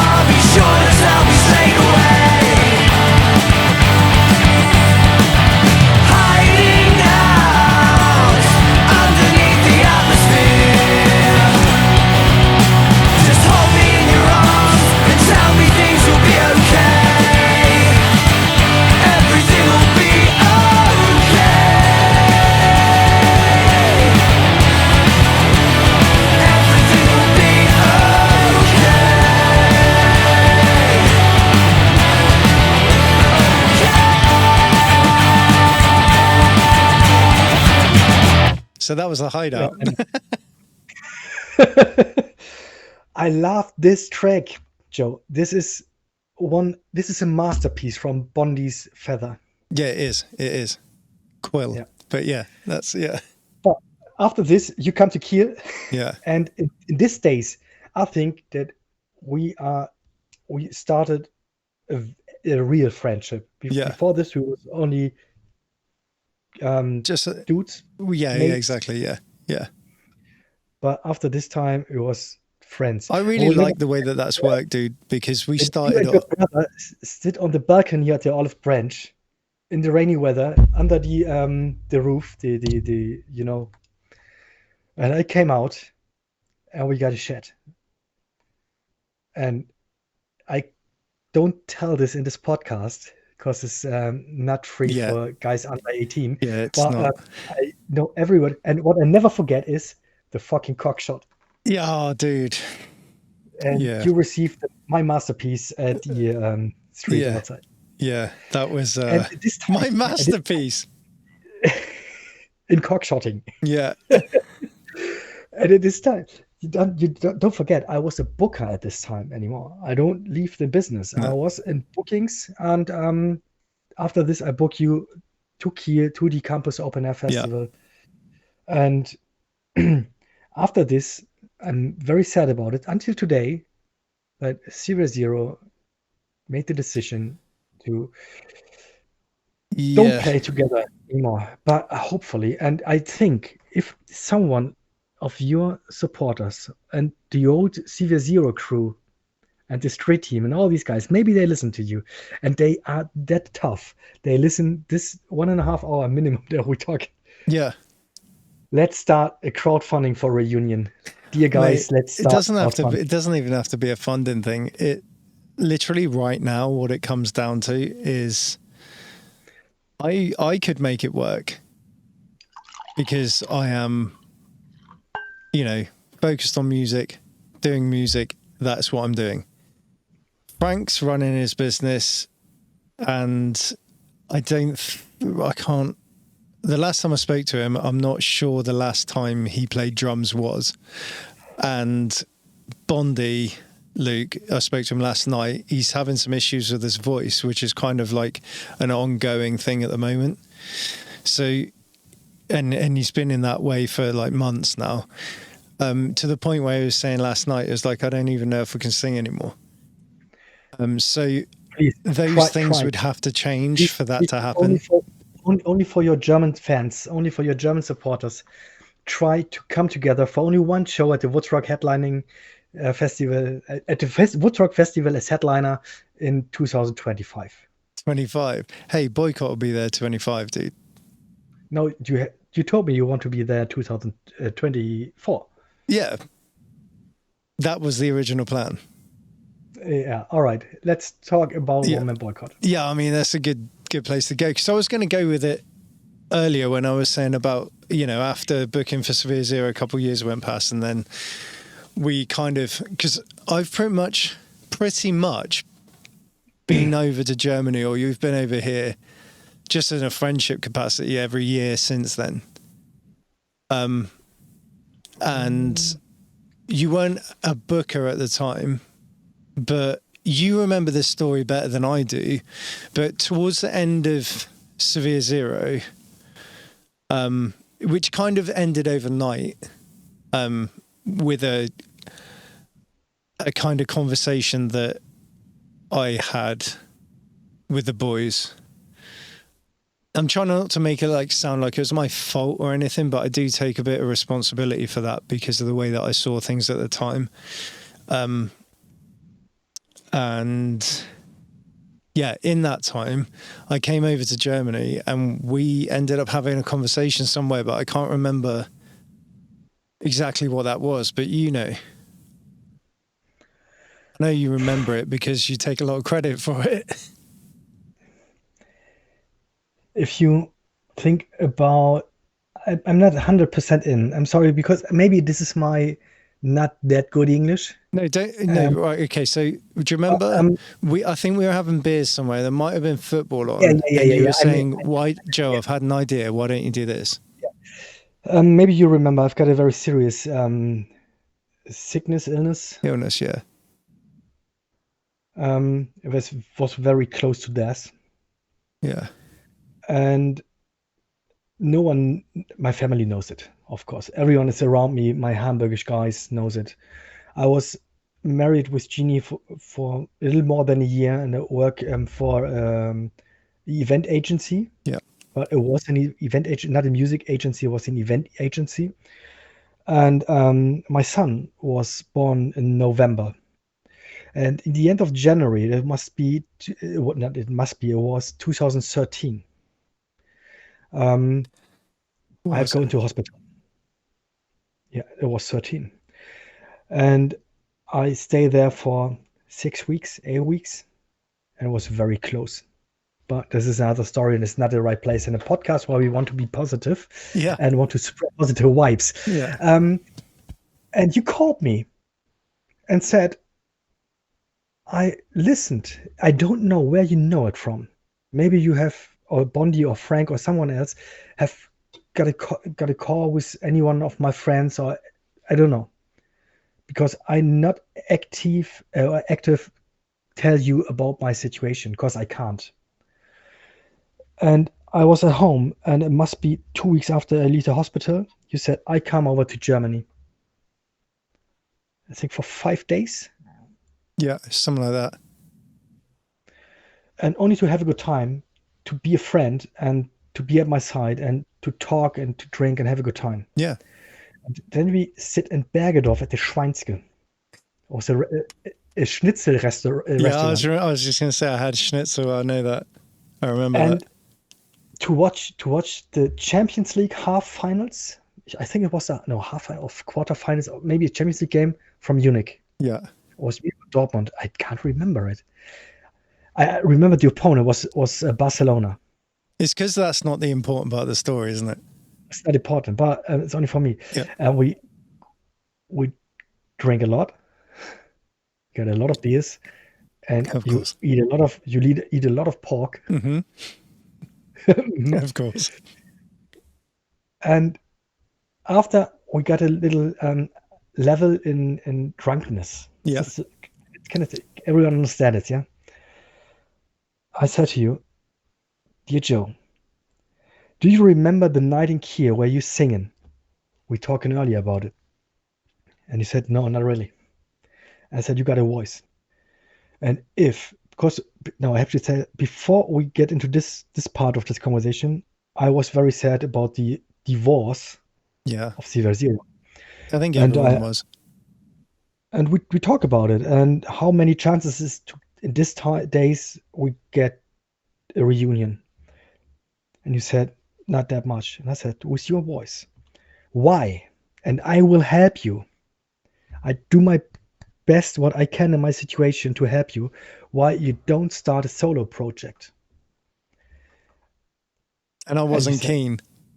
I remember being like, nah, man, I don't know. Like, but the next day, we sit at our sofa in my apartment in Hamburg. You remember where the kitchen, living room, like a circle? Mm-hmm.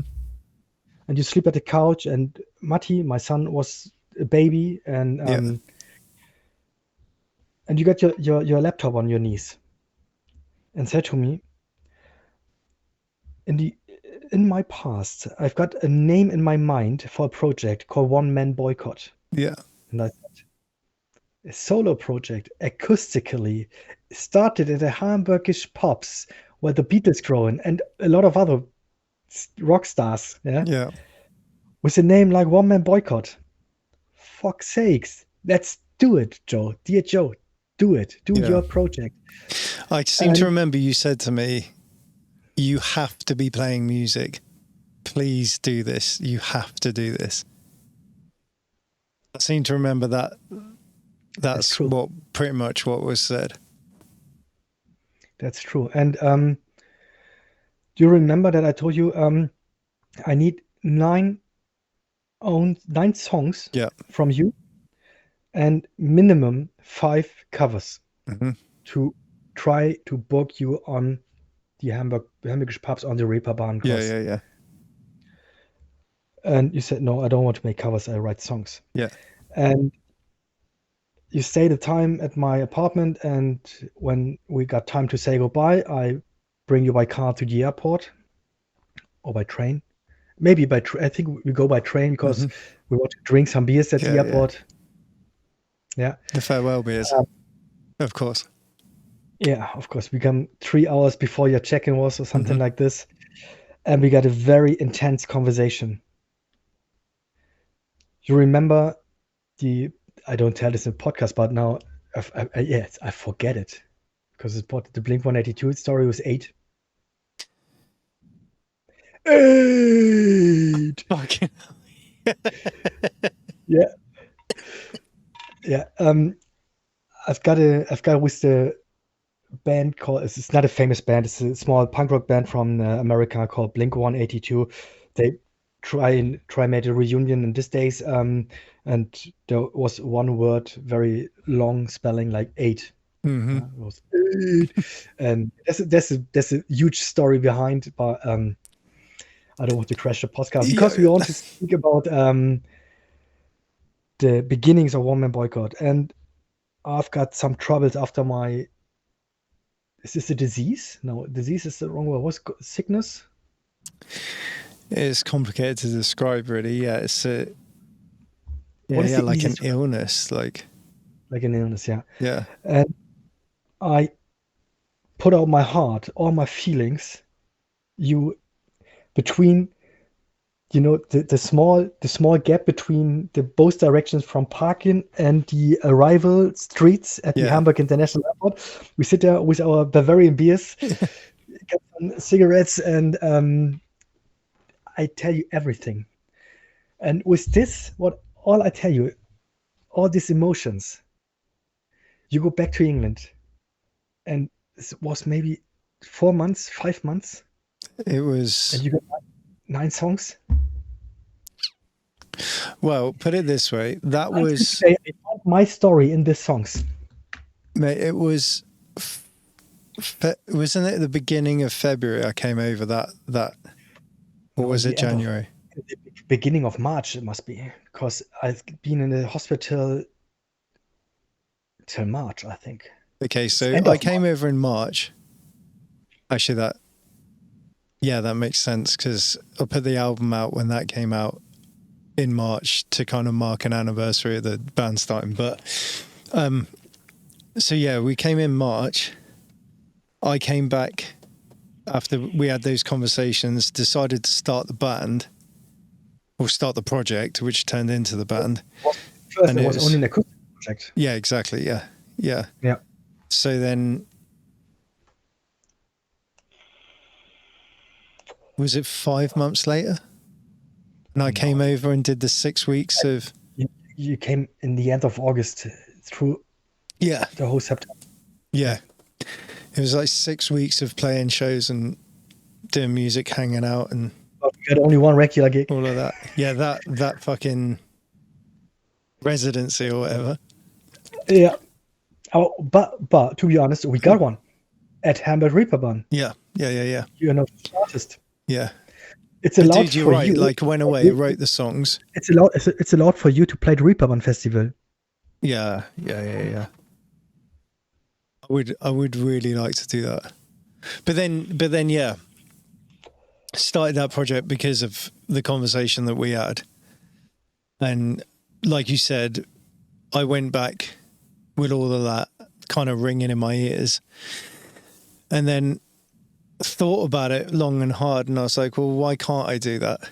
And put it together real quickly, and then one thing's led to another, and now I mean, it's been ups and downs, but I'm still here doing it, still writing songs, still playing live as a band. The thing's like gone bigger than I originally thought it would do.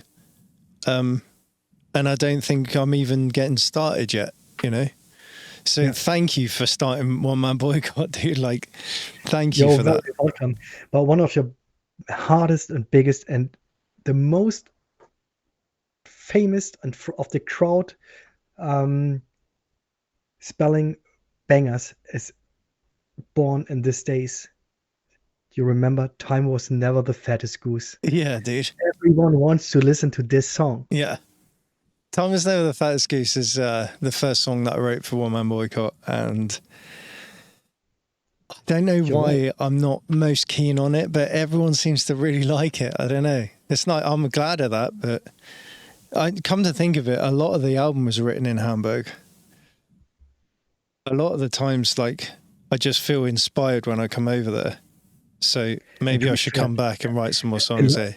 A lot of my life experiences and emotions are in the first album. Yeah. And I love you for this. Yeah. Yeah.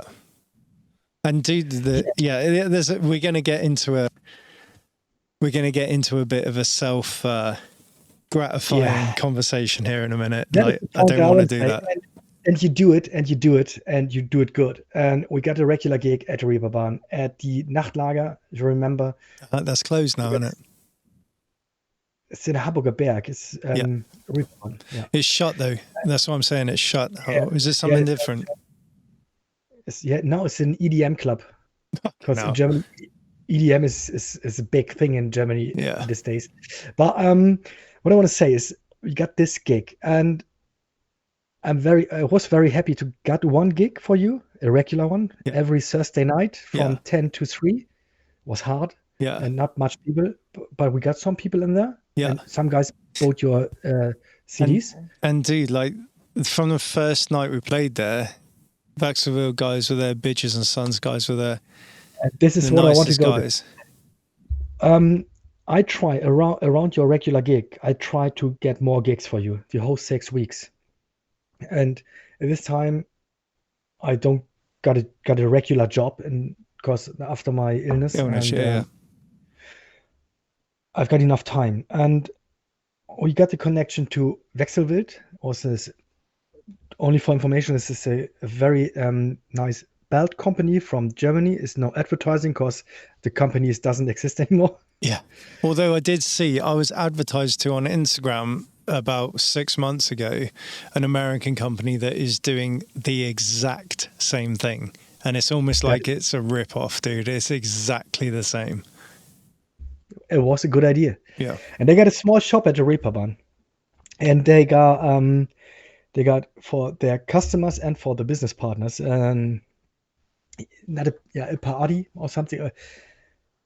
They bring out some new designs, and it's like fashion, and put all the guys in this small store, and they need an artist. And I said to Sebastian from Wechselwild, I've got one. Yeah. Take Joe. And the timing was perfect because they came down to check me out on that first time that we played. Yeah. And they were like, yeah, fuck yeah, come and do it. And the next shop from Wechselwild was Bitches and Sons. At this day, it was not Bitches and Sons, it was Denada. Denada, yeah. Very big, a German brand, was very famous in Japan. No way. And if you want to be a good band manager, at this time I don't want a booker anymore. I was your artist manager. Yeah. Because you're my only artist that I got the responsibility for. And you remember the pub in Wilhelmsburg where you slept at Susa's place in her apartment, and down the street was this weird pub. All the time when I pick you up and we go to downtown, we go in there and drink a beer. Do you remember it? Yes, it was like an old school, like wooden. Yeah, German workers club. Yeah, and there was like they had the big taps, like the big old school German taps. Yeah, that was great. And this evening, before I was too drunken, and before I tell your listeners something about this show, because the Jackson 5 we have to talk about. I go to the next shop around. It was Denada. Now it's Bitches and Sons, and now they got an online shop online anymore. Yeah, you wear the clothes. And they look after me really well, dude. Like, I'm wearing Bitches and Sons. I'm wearing Bitches and Sons on my body like every day, and on my head like every day. Unpaid advertising. Yeah, this is technically paid advertising. Who's the owner and who running this business?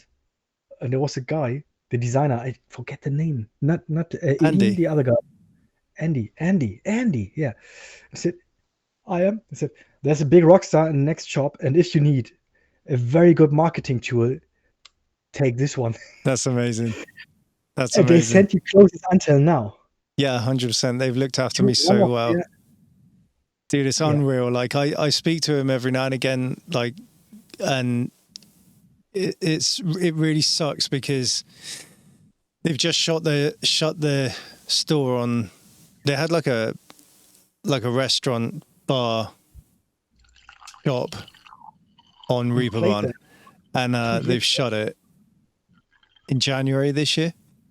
So they're just online now, so that's okay. And like, it's things beyond their control after COVID and stuff. Like, yeah, it just makes good business sense. But what sucks about that is because they look after me so well that I want to repay them by being able to go and play and entertain and get people in when I'm over in Hamburg. And now they haven't got a place for me to do that at.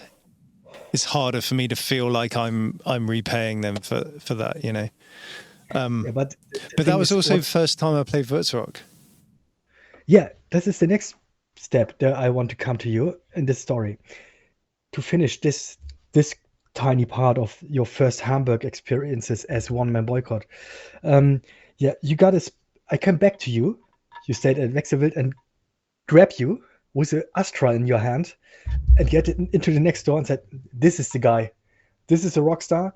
And this looks to your tattoos and said, oh yeah, for fuck's sake, not about your music. Yeah. This is what we need for advertising, for marketing. And yeah, congratulations to the one and only regular Bitches and Sons artist. Yeah. I appreciate that. It's like, Me too. And I like the clothes too. They make sick fucking clothes, and they're the nicest people as well. Like,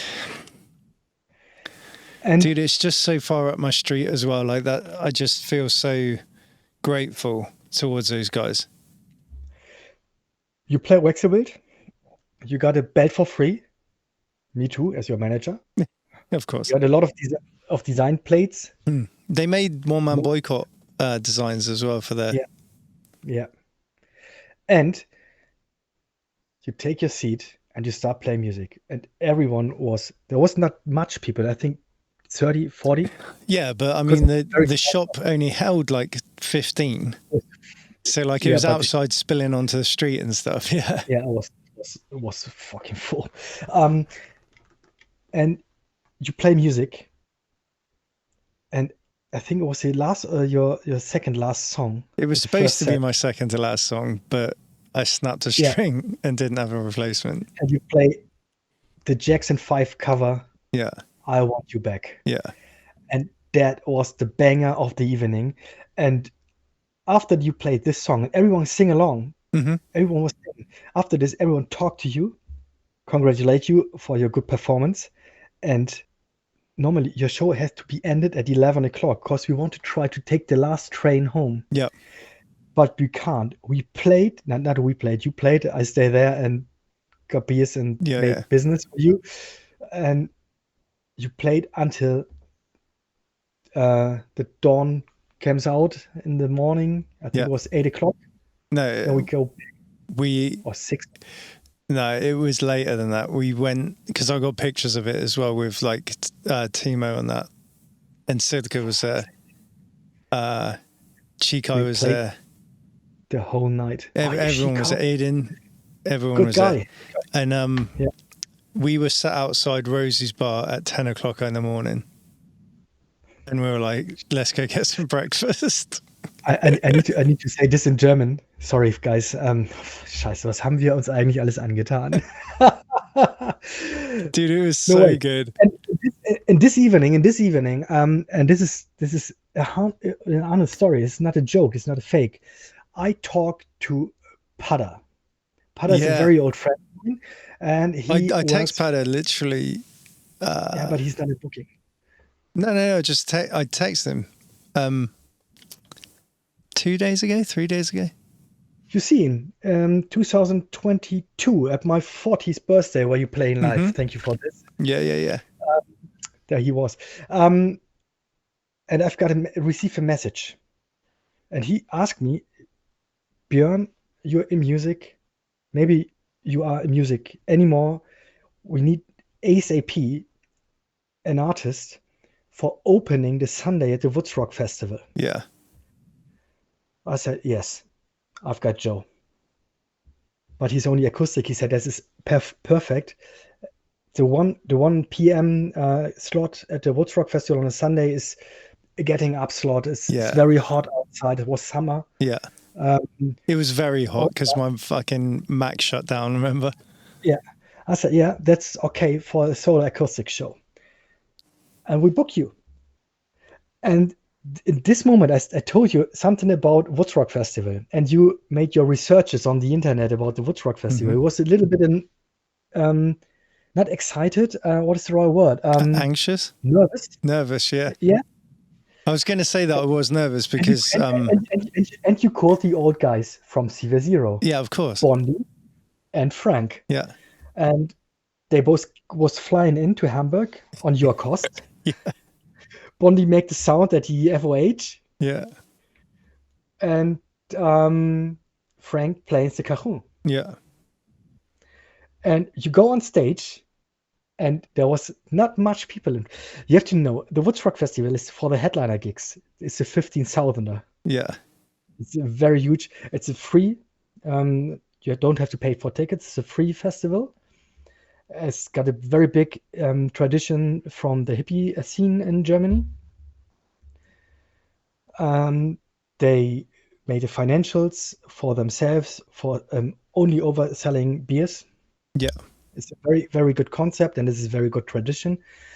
In Hamburg, if you visit Hamburg, visit the Woodstock Festival in summer, it's a good thing. It's a very good thing. It's a quality festival, dude. And it's a political festival, and this is a good one. Yeah. When you say it's a political festival, it is, but it's not in a way of... It's more of like a way of being like, love each other for what you are. Racism. Racism. Yeah. That's the right word. It's an anti-racism festival, and it's anti-racist, anti-sexism, all the rest of that kind of stuff. Yeah, of course. And it's if we be honest, it's a hippie festival transformed into our time now. Okay, right. Yeah. Sorry. No, it's okay. That's okay. Yeah, hopefully. Yeah. Okay. For your listener, I hit my microphone, and maybe if you can hear something. Yeah. Sorry for this fault. I'm only an amateur in podcasting. Dude, it's No, I'm not. I need to make some advertising. Yeah, go on, just tell them about yours, dude. I've got my own podcast. It's a German podcast. It's Golf Sports. It's called Putt Pro, so you can see it on Spotify, Apple Podcasts, Google Podcasts, and Amazon Prime podcast. Yeah, I'll put a link to it down. I've just made note of like the stuff that we said we'd link at the bottom. I'll put a link in there, dude.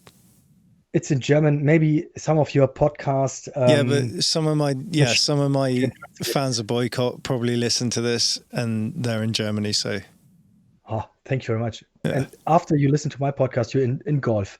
But it's another thing. And you played a show, and it was that hot, and you need your laptop on stage. Yeah, the way that I was running this was I had a microphone and my guitar running into my Mac, so that I could affect like the guitar, put some like ambience on the guitar, and I was using backing tracks so that my harmonies would come out while I was singing. Right. So, and then in some parts, like I used to play a cover of My Hero, which is, only because you asked me to. And Jackson 5. No, I do the Jackson 5 as well, but My Hero is what I'm talking about. My Hero, the song. There's like a lead guitar part that comes in, so I'd have that come out on the back end, and I'd just play the chords to go along with it. So it was a bit more than just me and acoustic. So the important part of that is that all of my outputs of what I was doing on stage was going through my Mac. It was a blazing hot day, and it was like nearly 90 degrees, wasn't it? Like 70, 80 degrees on stage. And my Mac shuts down. Can you translate it for me? No. Sorry, not for your listeners, into Celsius, into the metrical system? No, I can't. No. Yeah. So We it's got hot. It was hot. more than The max shut more than down 30 degrees in the shades off the in front of stage. stage. Yeah. Oh, not even on the stage is like in double the that. In front of the stage, it was perfectly in the sun, was 60 degrees, and on stage, Yeah, I can't ridiculous. remember. Yeah. So the Mac shut down, and that's the reason why I fucking loved the fact that I asked Bondi to be there, because I hadn't figured out what was going on yet, and I was kind of panicking on stage, going, "Why isn't it coming out?" And I just saw Bondi running, full sprinting across the field to get backstage from the sound tower to get back onto the stage to help sort out what had happened. But yeah, that set went really well. Apart from that, even with that, I kind of kept the crowd on side. Like you said, it was the early slot, so it was a spaced out festival crowd that time. But we played all right. Like, it was good, and we had. Do you remember you hated me because I had the merch stand, and I said to you, halfway through, I was just enjoying myself so much. I was just like, "Yeah, my merch is free CDs at the side of the stage." You have to know. You asked me, "Can you make merch?" And I'm German. Sorry. Or a little more. If we got a plan or a contract, we do it. Yeah, stick to it. And you asked me, "Please, Björn, make the merch." I said, "Joe, it will be an honor for me to sell your merch." And I stayed behind the merch stand. I got all your T-shirts in my bag, and got your CDs and your stickers, and everything was clear. And some guys came around your show to ask something in German, and I can answer in German. It was great. Yep. And then I heard with my right ear a sentence, "And now my merch is free." And all the crowd, it wasn't that much, it was 150 people running to the merch. And I sat there and said, fuck's sake. Fuck yeah. But there was one thing that is in my mind. You remember we go 3 steps back, and then we go 4 steps in front. You said Bondi running to the stage. Do you remember Kia Campus Open Air, where the cymbals, the last track, the cymbals from Frank is falling down because he's hitting it too hard? Who is running on stage? Oh yeah, of course. Yeah. One of my big moves. Yeah. Gotta look after it, man. So yeah, but that was a really cool thing. I got pictures from that time as well, where signing everything and getting rid of the T-shirts and stuff, and that was a cool experience. But that led on to being able to bring the band back. No. Stop. You're wrong. Am I? Yeah, you are. In this time, there was the first period, the 6 weeks in Hamburg, where you tried to start as an acoustic artist. Do you remember a little later, I visit you in England? Or we got a call. I don't know for sure. Okay, we spoke. We spoke, yeah. And I said, do you think about a full band experience with your music? That might be fucking sick. And you said, yeah, I think about it, but I'm an acoustic artist. And I said, no, you're not. You're a fucking musician, and you need a full rock band. And then you start thinking about the project One Man Boycott to put on the next level. Yeah, dude, that was the end of that year. That was the end of 2013. Because I came back from... No, it was the beginning of 2014, I think. Because I came back from those 6 weeks, started writing my timeline's getting a bit mixed up, but basically I had the demo CD is the only thing that I had when we came out that time that we're talking about. Then I put together the first EP off the back of that, got signed to that American label, wrote a second EP like literally 3 or 4 months after, and realized with those songs that I was like, this is full band stuff that I'm writing. And after the conversations we'd had, I was like, I need to put a band together then. Put that EP out, got off the label that I was on, because I was like, these songs are too good, I don't want them to have them. And the deal was pretty much that they would own them. And then put the band together and did the album. And this is what I don't know in English. I don't know the right words in English to say this. What I want to say to you.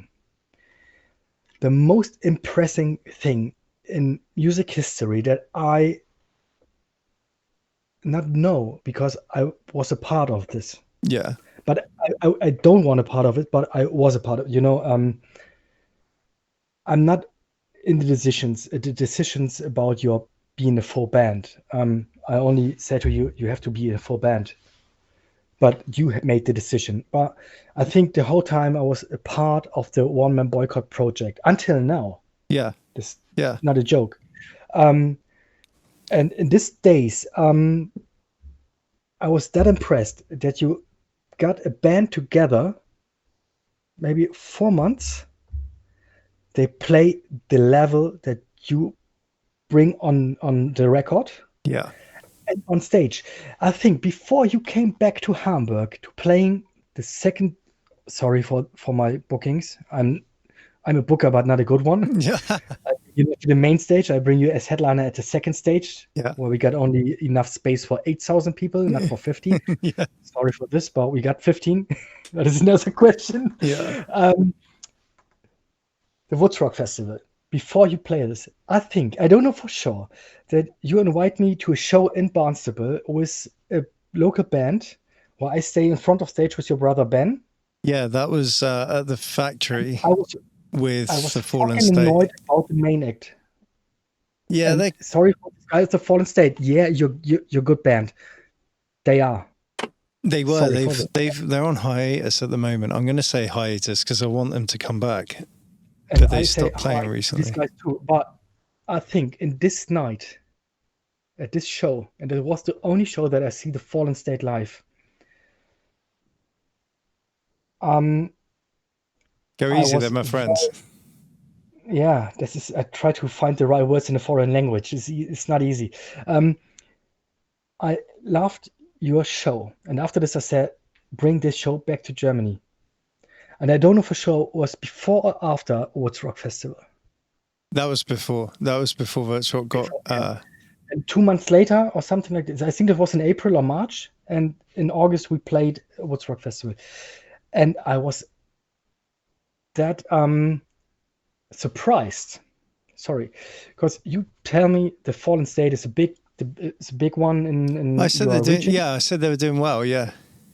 Yeah, but I've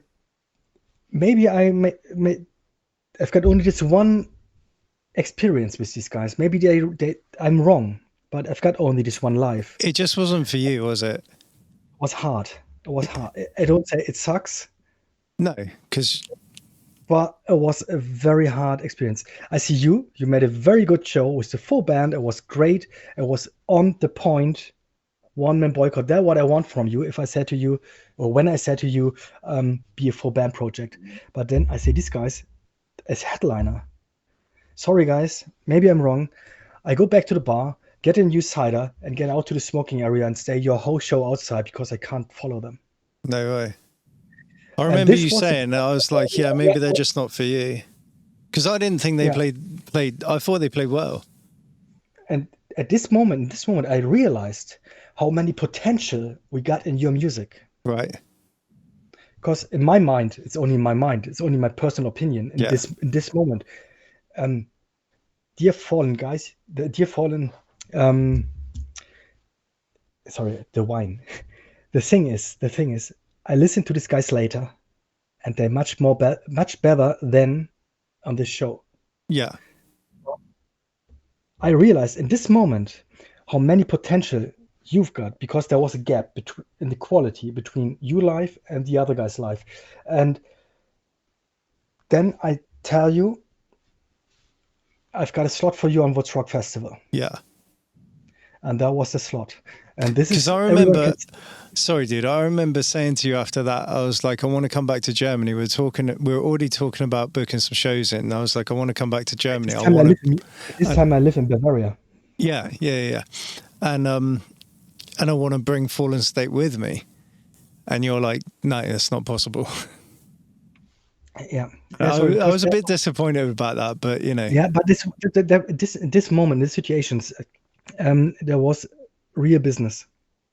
But I'm German. I know the German crowd, and I'm a part of this guys. Yeah. And I think that we don't have to be the same success. You don't have the same success if you share this one with the Fallen State, and they don't get the quality. If you got two British bands on a German music festival, and you are the one and only British band, you get a bigger hype than you get two. Then you will share the hype. Right. And in my mind was the Fallen State is not at the right niveau level. Right. To steal your show. And I came from Bavaria to Hamburg to help you with your show because I booked this for you. And this show, this is not a classic, this is historical. That was the One Man Boycott show, and you played in my hometown in Hamburg. It was a good show. You can see it online, by the way. There's a lot of footage from that Würzrock performance on our YouTube channel. That's One Man Boycott on YouTube. And there's a video called Sick of It All, and it was produced on Würzrock Festival. Yeah. There's more videos of. I think there's more videos from different songs on there as well, but. Because that's only some of the footage. Like I was looking back through some of the footage a couple of months ago, and I'm like, "Fuck, I don't remember. Like, I only remember the bits in Sick of It All because that's what's there. But when you look through all the footage, it's like there's so many little moments that are just fucking awesome. It is, and that's fun. I don't know. You can see it. How long we talk right now? It must be more than 2 hours. Yeah, I'm a bit worried about it, if I'm honest. Maybe you have to make 2 parts of it. But the thing is, and this is the interesting part, what I want to say is, you see, the music business is a very big story, and we lost until the point where we are, and we're not finished right now. No. That's the fun thing. It is until this part, we lost a lot of stories. We both know it. I didn't know that this was going to go the way that it's gone, and there's more bits that I don't think we've spoken about, but I think that it would be a good idea if we kind of wrap this up. Yeah, because there's been a lot. And I think it's been interesting, even if the only thing that people get out of this is that, like, you know, tour stories or like stories of booking and things that have happened and our relationship. People will get that out of it. But I think that, like, I haven't really asked the kind of questions that I should have maybe asked when we were talking about the booking and how you got into it and all the rest of that kind of stuff. That's on me, but it is what it is. I've really enjoyed talking to you about this stuff. That's great. We'll have to do this again, is what I'm saying, and maybe like be a bit more concise. Let me see. What is it? We had to talk earlier. Mate, we're pushing 3 hours here. Really? I think so. 3 hours. That's great. Yeah, guys, not you guys around. We're not finished with the whole story of One Man Boycott from the side of the booking agent. But you have to know, a booking agent sees a lot, and he can tell you a lot of stories, not only about One Man Boycott or Ziva Zero. Or if you want, I can make my own podcast. Yeah. And you can listen to for a year. But the thing is, what I really appreciate is that and this is what I really like, is that we talk, because everyone knows, minimum now, that we are very big friends, and the good music made us friends. Yeah. And if you want, I can, and we can tell the story. It's not much anymore. We can finish our story till now. It's up on you. Because we are on the highlight right now. We on secondary stage, Woodstock Festival. Mm-hmm. I said 1,000 people. The press says 8,000 people. Yeah. The festival booker says 14,000 people, and Joe says 50,000 people. Yeah. But you can't see it because it was dark in the back. Yeah, exactly. Yeah, that's the thing. You can only see up to the sound tower thing. We can stop at this biggest highlight from my view as your booker. Yeah. We can finish here, because you have to finish if you got the nicest thing, or we bring it to the end. Yeah, because, dude, I think that I do actually think, like, I know it's a bit abrupt when I said I think we should wrap it up. It's only because I saw how long we've been going for. But maybe you have to cut something. I'm not cutting anything, mate. No, that's we great. don't do edits here. No, but what I'm getting at is that we're at a point where we're talking about the Woodstock performance that is, if you were there, you were there, like, sort of, if you know sort of territory. Yeah. But if we carry on past that, it's more like, we get into weird things like I step away from music, I get into depression and all the rest of that kind of stuff. And it's not really, I don't think it's important for this conversation. But there's one point on the highlight, and I think after this, in my opinion, everyone knows how not on a League 2, I think more on the National League level, Booker got his career. How we meet us and how I try to make you famous, and it doesn't work because he doesn't listen to me. This is another point. Yeah. But there's one point at this historical show at the Woodstock Festival in Hamburg that we need to share with the crowd. Oh shit! With all the people in public. Do you remember? This must be your second last song, and you put the crowd on stage. Oh yeah. And I stay backstage. I bring 2 guys with me to sell your merch. If you need help, I bring people to. There was from Bavaria. Sorry, I lost the names. It's too long ago. But I step backstage, and I remember Louis Chappelle. Before we get up, he was very arrogant. When we come down, he was fucking flashed. But you bring the crowd on stage. Yeah. The main technician from the whole festival came to me and said, "You're the band manager?" I said, "Yes." Bring down the people. Bring down the people. The stage can't carry that much. Yeah, I remember.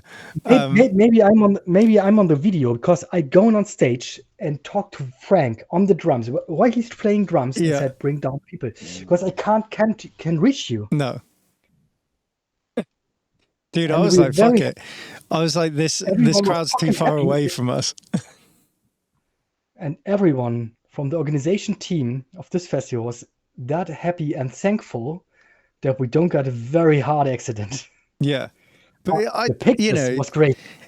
I've done it before with times, like, I remember climbing on top of a PA stack at a festival stage. People lose their shit, but it's fine. It was not a stable built in stage on it's a festival stage. It's all good. Don't worry about it. Did anything happen? No. Did everyone have a good time? No. Yeah. Yeah, but we had a good time, and you got minimum 100 people on stage. No, it wasn't that many, dude. It was a lot, but it wasn't that many. It was more than it looks like on those videos. But look at problems to play the bass. Yeah, I know. We couldn't see each other. We couldn't communicate or anything. And the fun thing is, everyone, and me too, is we are shouting for a reunion of Silver Zero. And there it is. This night, we got a reunion because Frank plays the drums and Bondi plays the bass, and you sing along. And okay, Chapel was it? Yeah. Yeah, like the thing is, Bondi was the one that was standing in because our regular bass player couldn't make it. Yeah, but he's a musician. He's a genius. Yeah, he can play everything. But there's one thing, and my regards go out because I don't like bomb. Now I have to say it more friendly because I'm German. Everyone knows Germans are very friendly. What was the name of this guy? Because you play before Woodstock Festival, you played the showcase at Wechselwild, and you got your fan with you, Richard. Oh, that was when they moved to Sternschanze. Yeah, exactly. Harrison was with us. Rich was with us, yeah. Rich, yeah, and he told me something about Aston Villa Football Club. He's a big fan of Birmingham's Aston Villa Football Club. Yeah, he is, yeah. And then I tell him, congratulations. But I know it because I'm in football, but there's nothing else. That's it. Nothing else. Just that. Yes. Welcome to Hamburg. Okay. And I think with these words and regards to Richie Harrison, mate, I think I think that is a good place. Maybe you invite me again. And we can talk about more stories. Yeah, that's what I was getting at earlier. Is that like, yeah, it's on me. This is a little bit less concise, but I still think it's nice. I think we should leave it here, or at least stop the recording here. And yeah, we can do this again in the future. I've said that to everyone that's been on this. Like, it doesn't have to be a one-stop thing. Have a conversation and that's it. Like, I want this to be a long-standing podcast, so I'm not in a rush to be like, needs to be new people, new, like all the time. Joe, to be honest, and I tell your crowd, your listeners, that I got in my old podcast, the Pod Pros in Germany, the Golf podcast. Yeah, I'm not new into this, but this I've never got before. The longest podcast that I've ever recorded. Well, my old record is 1.5 hours, but now this is insane. Yeah, this is insane. Yeah. No one's listening to this. No one's getting this far in. Anyway, you have to cut it in 3 parts. It's all good. Let's wrap this up, and then I got some things to say to you off camera. So, yeah. Say goodbye to the people, and I'm going to say goodbye and then do an outro afterwards. Yeah, thank you for work a podcast. Well, mate, I've appreciated having you on. I really do appreciate it. I've enjoyed it. Like, thanks for being here. Thank you, Joe, for having me, and thank you for listening to your new music and for the old Silver Zero songs. I love it. The Hideout is a banger, and he will be a banger for all times. Can you remember the name of your favorite track of One Man Boycott, and I'll play it as the outro? As the outro is, you really want to know it? Time was never that excuse. I'll play a version of that. I'll play a version of that as the outro. No, and this you have to do. And this, because no one listened until this time. Yeah, 3 hours. You can play the original one from 2013, please. Maybe. All right. Cheers, dude. Bye. Bye.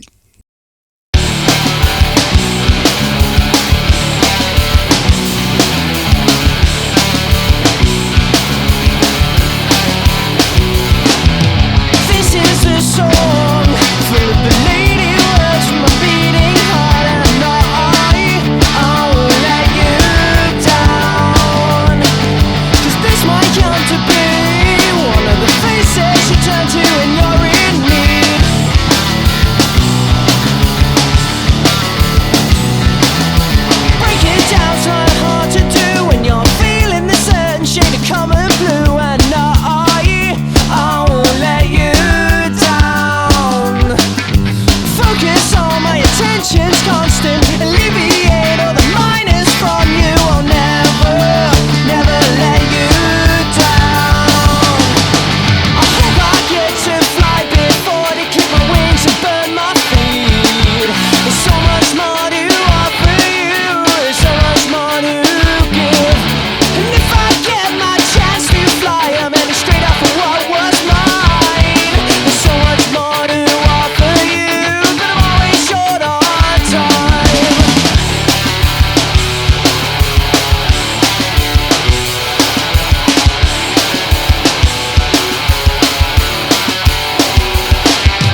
Okay, so that was Time Was Never the Fattest Goose. I've cringed through that.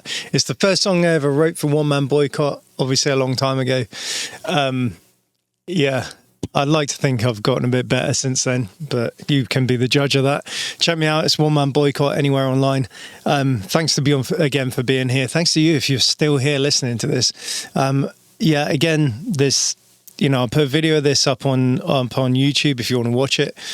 Obviously, you can like follow the podcast on podcasting services. I'm still not quite sure how that works. So if you know, please do it. If it's a subscriber, follow or like or something like that, clap. Yeah, please do that because it will help me grow this thing. And if you want to support me and the people that are on this, like support the podcast and the people that are on it, there is a Patreon to be found. There's a Patreon to be found. It's High Hopes and Harmonies. Yeah, thanks for being here, and I'll see you in the next one.